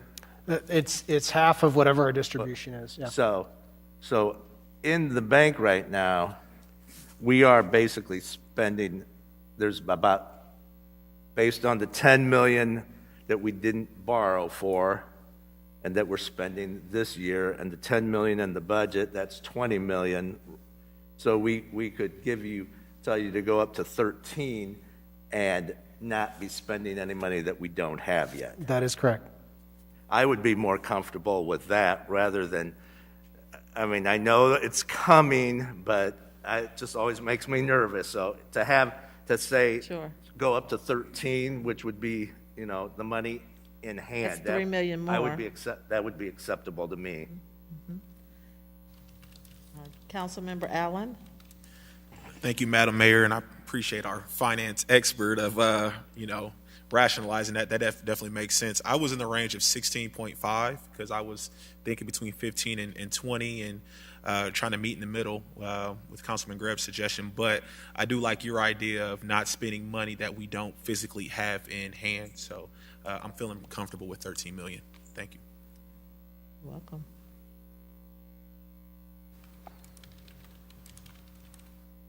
What areas are you thinking that additional money should be spent? ARPA money. I mean, if we're given direction, let's give some direction. Councilmember Jackson? I mean, again, if you come down in my district, you'll see demolition projects all over the place. We know that we don't have enough money to do what we need to do. I've also talked about the issue of illegal dumping, which involves, lighting, dealing with the tires and all of the things and the cameras and the signs that need to be placed in these areas that people are coming and dumping stuff on that they've been doing for over 10 years now. So there is no shortage of projects where this money can be spent. These are infrastructure deficiencies.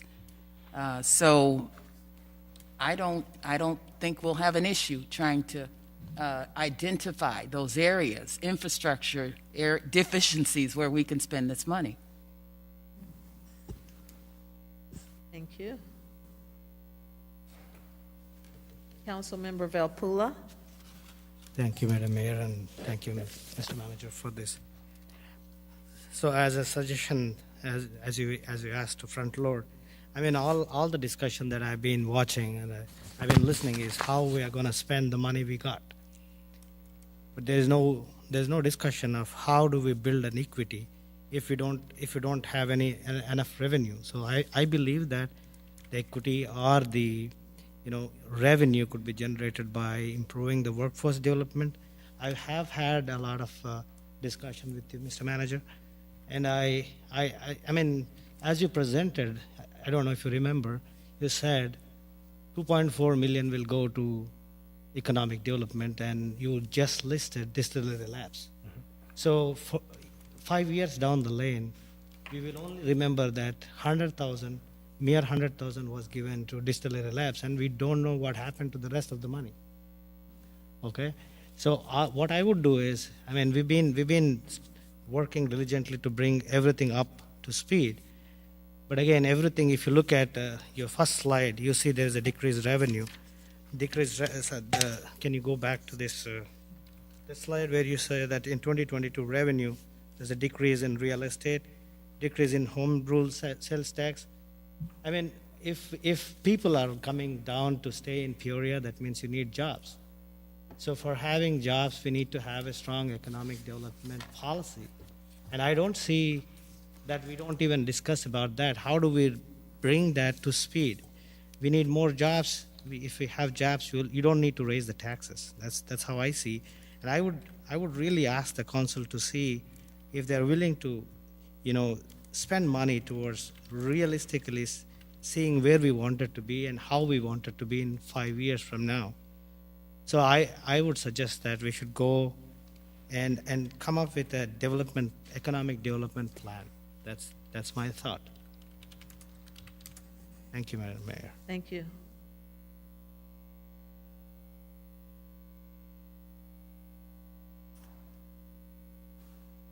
Councilmember Riggenbach. Thank you, Madam Mayor. I think both of our colleagues have just really set some great direction, Mr. Manager. The community development, Joe Doolan has been in various roles there for the last 10 years, so he certainly understands the needs of tire dumping and dark alleys and whatnot. So empowering him and his team to come up with some suggestions, I think, would be a great thing. And but demolitions, I mean, I got some of those in the East Bluff we could add to the list as well. So, and as Councilman Kelly has said since the get-go, capital, don't be afraid to spend more money on capital. And Dr. Vopula, excellent comments there on economic growth. Where do we want to be in 5 years? When you talk about the impact the pandemic has had on our businesses, large and small, how is there additional assistance we should be giving them? So I don't know the answer to that specifically, but I definitely think that should be a focus as well. Thank you, Madam Mayor. You're very welcome. We need to make investments and leverage our funding. Councilwoman Jensen. Thank you, Mayor Ali. Can you add to your report back for economic development, violence reduction, and health equity? Can you give more specifics and detail about what you're proposing that money will go to, as you are for neighborhoods? We'll be happy on kind of a full outline of what we would be thinking about on all of those. Yes. Okay. And I agree. I had said I would like this to be more front-ended. I liked and agreed with Councilman Grabb's first proposal for 20,000, but given 20 million, what Councilman Riggenbach, suggested, and since we don't have the money in yet, I think that's a reasonable direction to go, and I support it as well. Thank you. Welcome. Member Graham? But, manager, have a plan in place that we can implement once that money comes in. So we don't have a great lag time. You can go ahead and be anxious about, oh, we don't want to spend it before it comes in. But we know it's coming in, so let's be prepared for the next step. And you know what the priorities are. I think your staffing additions on page 12 were well received. Community development, fire, police, and public works, and capital, as Councilor Riggenbach pointed out. Gosh, our streets are horrendous. In spite of everything that we've been doing, we're so far behind and we need to get caught up. So be ready to go once it comes in. And I understand the desire to be cautious, but we know it's coming. The monies have been appropriated, and so we need to start making prudent plans. Thank you. Welcome. Councilmember Kelly? Thank you, Madam Mayor. And to start, I'd like to agree with Councilman Riggenbach. I think that's a very prudent way to proceed, and so I agree with that. Maybe it's already been said, but we cut our capital budget $24 million in 1 year. Took that away in 1 year. So I would like more. We have all kinds of concerns in our city, okay, which are typically addressed by our budget, not by this special money that's coming in for COVID. I agree with the priorities of all these things. I think these are properly budget items. My impression was that this money was to replace the things we cut primarily. So I'd like to put in my 2 cents worth toward a heavier concentration of this money on public works, where that took this enormous cut, and and the way it's projected here, it's going to take us years, to get back there. And as Councilman Graham said, we started out being behind. Thank you, Madam Mayor. You're very welcome.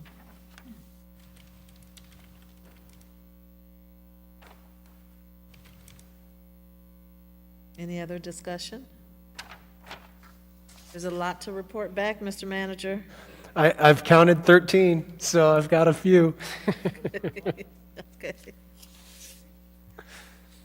All right, we have, Councilwoman Jensen? Thank you. I got one more report back connected to what Councilman Kelly's point is about we really need to spend this money on what was cut. I know some of the capital projects that we postponed or we stopped or due to COVID, you've explained to us that many of those have already started this year.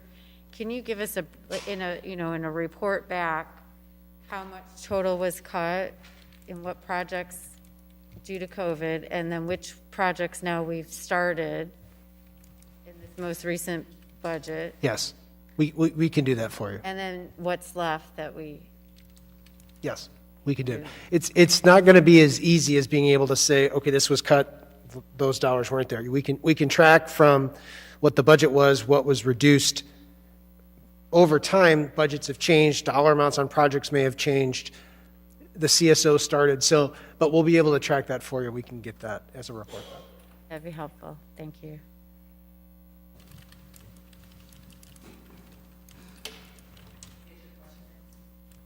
Yes, thank you.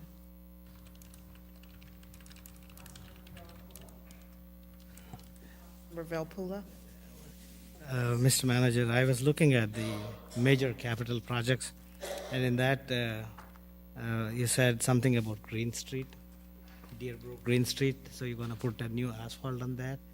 We're- So my question is it a one-time thing, and how is it more advantageous to spend this money? And are you gonna propose it to every street, or what was the idea? So what we're looking at this as a pilot project of trying to look at Deerbrook as one street that's in a really bad shape. It's from a PCI rating, I think it's 37. It's out of 100. And it's a relatively new subdivision, but we're looking at trying to utilize permeable asphalt in that area to see how it would work as a pilot using stormwater dollars to build that street, to see if that's an application that we can use in the 5th district and in the 4th district and areas outside of the CSO area, and if it will work. So that's something that Public Works wanted to look at this as a pilot project, see about it, test it, and then evaluate it and see if this is something that can be replicated. I'm a scientist, right? So I'll ask you a question in two different folds. What if it fails, and well, if it fails? If it fails, it won't be capturing the water that we would hope that it would capture. But second, it will still be asphalt that's there to protect the street. So that's something that we'll certainly look at. I don't know if Director Powers, is there anything else that you'd want to add from that perspective that I may have missed?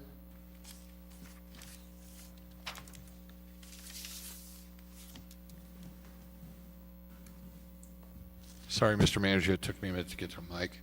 No, I think you covered it pretty well. We're trying to look at options going forward that are more environmentally friendly, if you will, that do take on stormwater and reduce overall what we're trying to do with the stormwater utility and the consent decree, frankly. The more water we can retain on site, the less water we have to manage downstream. And permeable pavement, permeable pavers, and those types of options that we're using in construction have been proven to do that. Again, they don't come without shortfalls. Again, at the colder climates, they do react somewhat differently in retaining water, again, in the winter. So we have to make sure we have a good base and things like that. But that's about as deep as I would want to get here, but it is overall good for the environment and good, I think, for some of the other programs that we're already operating within. Thank you, Director Jordan. Thank you, Madam Mayor. Okay, you're welcome. Any other discussion? Seeing none, I would ask for a motion to receive and file. Okay, moved by Councilmember Graham, seconded by Councilmember Kelly. Any other discussion? If not,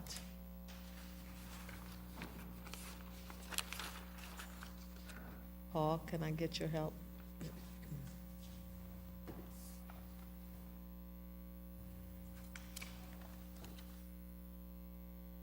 Please cast your ballots. Passes unanimously. Thank you, everyone. Good discussion. A lot to report back. Looking forward to the next meeting to continue this process. Madam Clerk? 21-320 is a communication from the City Manager and Finance Director Comptroller with a request to adopt an ordinance levying the taxes for fiscal year 2022 for municipal purposes for the City of Peoria, Illinois.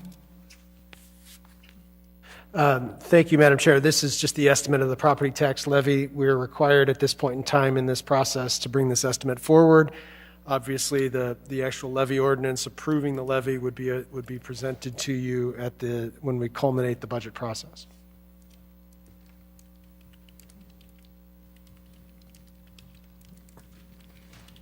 Moved by Councilmember Riggenbach. Can I get a second, please? Seconded by Councilmember Velpula. Discussion, Councilmember Graham. You mean this isn't all free? What's that? You mean all of this isn't free? We have to actually do this? I notice counselors just don't want to raise their hands when it comes time to do what we need to do. So I'm fully supportive of this, and I just hope we'll continue to put together a budget that addresses the needs of the people in our neighborhoods. Thank you. Thank you. Councilmember Euler. Thank you, Madam Chairwoman. Can you please, Mr. Manager, clarify the numbers here? Because it says in the body rate of 1.3. In the table, it shows it was previously 1.1, and in the impact, it says, or neighborhood concern, it says it's a decrease. All right, so maybe if I could ask Finance Director Crotty to just kind of explain from the levy in terms of what we're looking at here. So, just to expand on your question, the 1.3476 estimated rate also is inclusive of $2 million that we levy for general obligation debt that's not necessary, it's not listed in the request of $26 million. So the actual rate that shows up on individuals' tax bills will be the 1.34 rate, not the 1.1. I do understand the confusion with that table, and we should potentially update that going forward. But that is that $2 million. That is for general obligation debt that's not included in this levy, because that automatically gets levied at the time of issuance. In terms of the other item, that is a typo. I will get that fixed for the next council communication. So is it going up, down, the same? What is the exact number comparison? The exact number is going down. It is going down 1%. So I can't remember the exact number off my head, but I'm more than happy to get that for you guys. Are you okay voting on it? I'm not comfortable voting on this without exact information. this is just an estimate, so this is an estimate of, we're not adopting the levy. Okay. You don't do that until the budget actually gets voted on. So this is just an estimate of where we're thinking the property tax levy is required to be. This is something council has to do by state law. Sure, got it. Well, that being said, I'd like him then to go to his office and get me the exact rate, because I'm not going to vote on this without that.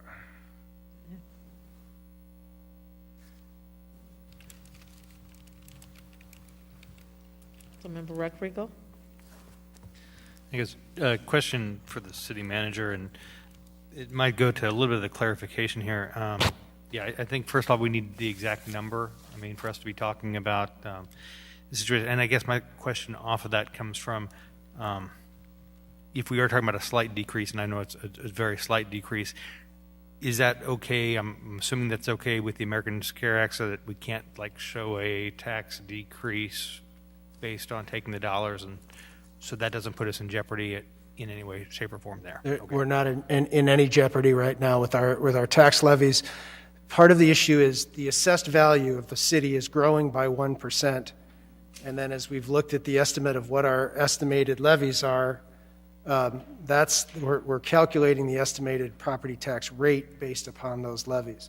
So again, this is simply an estimate of where we're going to be. It's going to be in this ballpark of the dollars that are here in terms of what's recommended as far as the proposed rates. But overall, if we look at the overall property tax levy that's listed in your budget book, I will.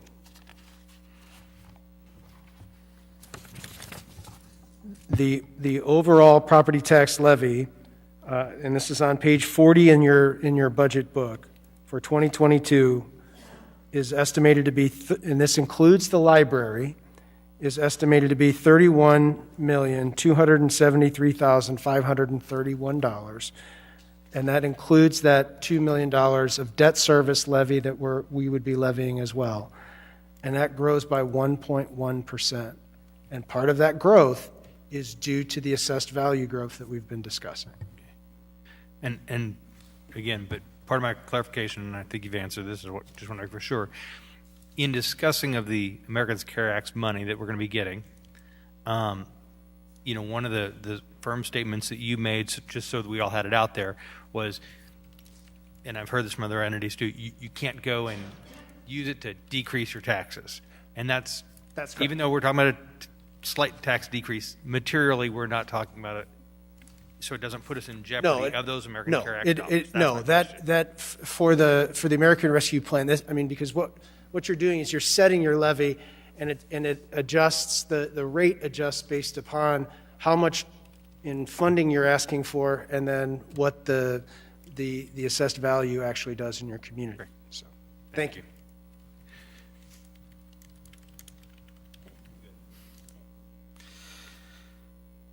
Councilmember Kelly? Thank you, Madam Mayor. Mr. Manager,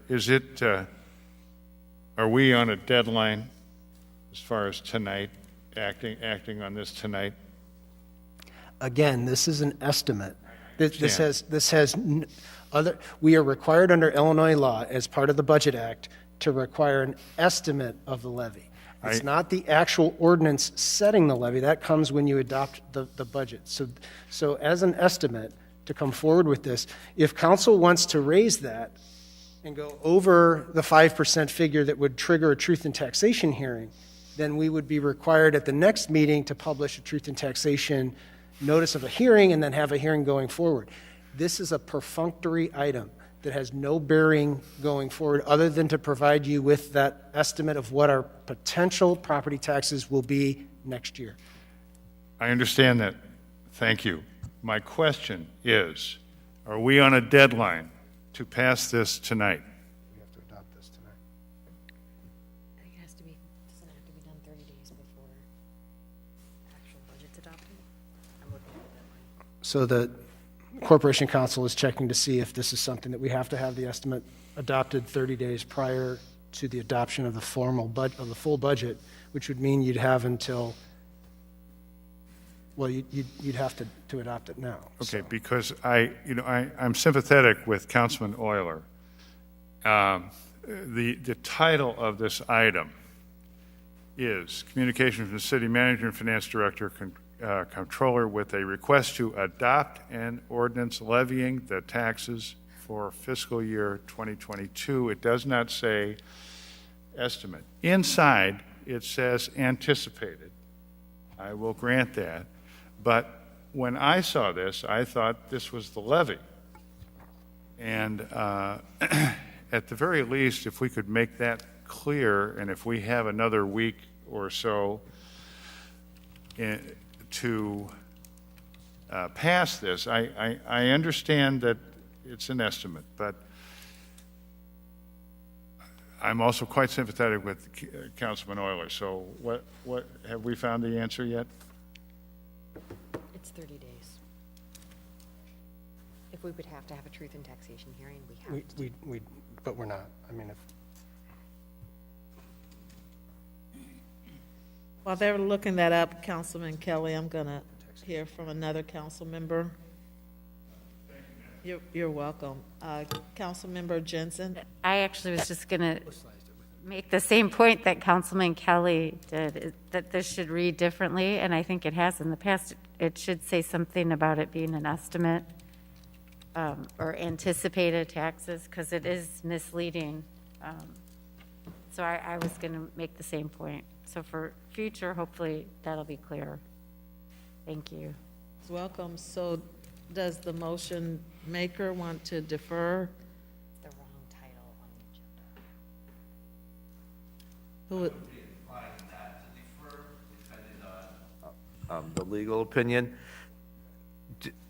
The action requested verbiage is not part of the actual what we're passing, is it, Corporation Council?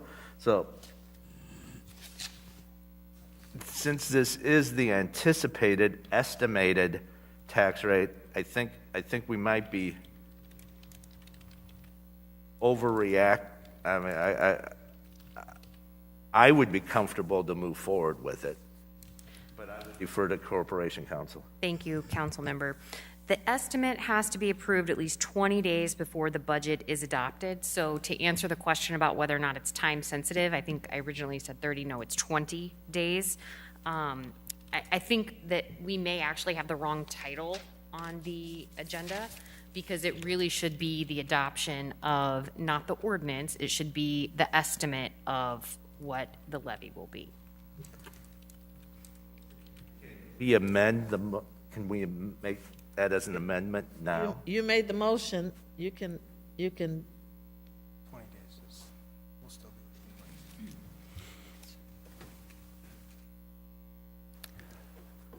be. Madam Chair, if we defer this for a week, we can have this back and clean it up so that it's adopted in 20 days. We'll still meet that 20-day period, and we'll be able to have that back to you in a week. Okay. Okay, with that, Councilman Euler? Okay. I seconded the motion. Okay, so, Councilmember Riggenbach, do you want to adjust the Substitute motion? motion to defer till next week's budget meeting, regular meeting. Councilmember Graham, were you? No, I don't second that. This is a perfunctory thing. It's ministerial only, and we should vote on it tonight. Okay, it's seconded by Councilmember Kelly.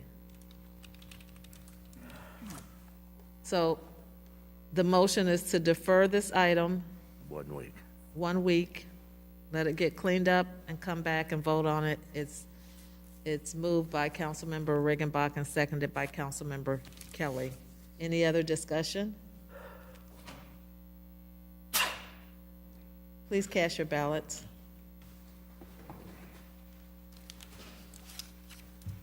Councilmember Belpula, there we go. Motion passes with 1 nay, Councilmember Graham. Okay. Madam Clerk? We are at citizens' opportunity to address the city council. Do you have any cards? No. Okay. All right. So then, is there an no executive session tonight? So then we are at adjournment. Can I get a motion to adjourn? Councilmember Jensen, seconded by Councilmember Jackson. Please cast your ballots. We are adjourned. Thank you for your service. I think I heard your stomach over here. I think so.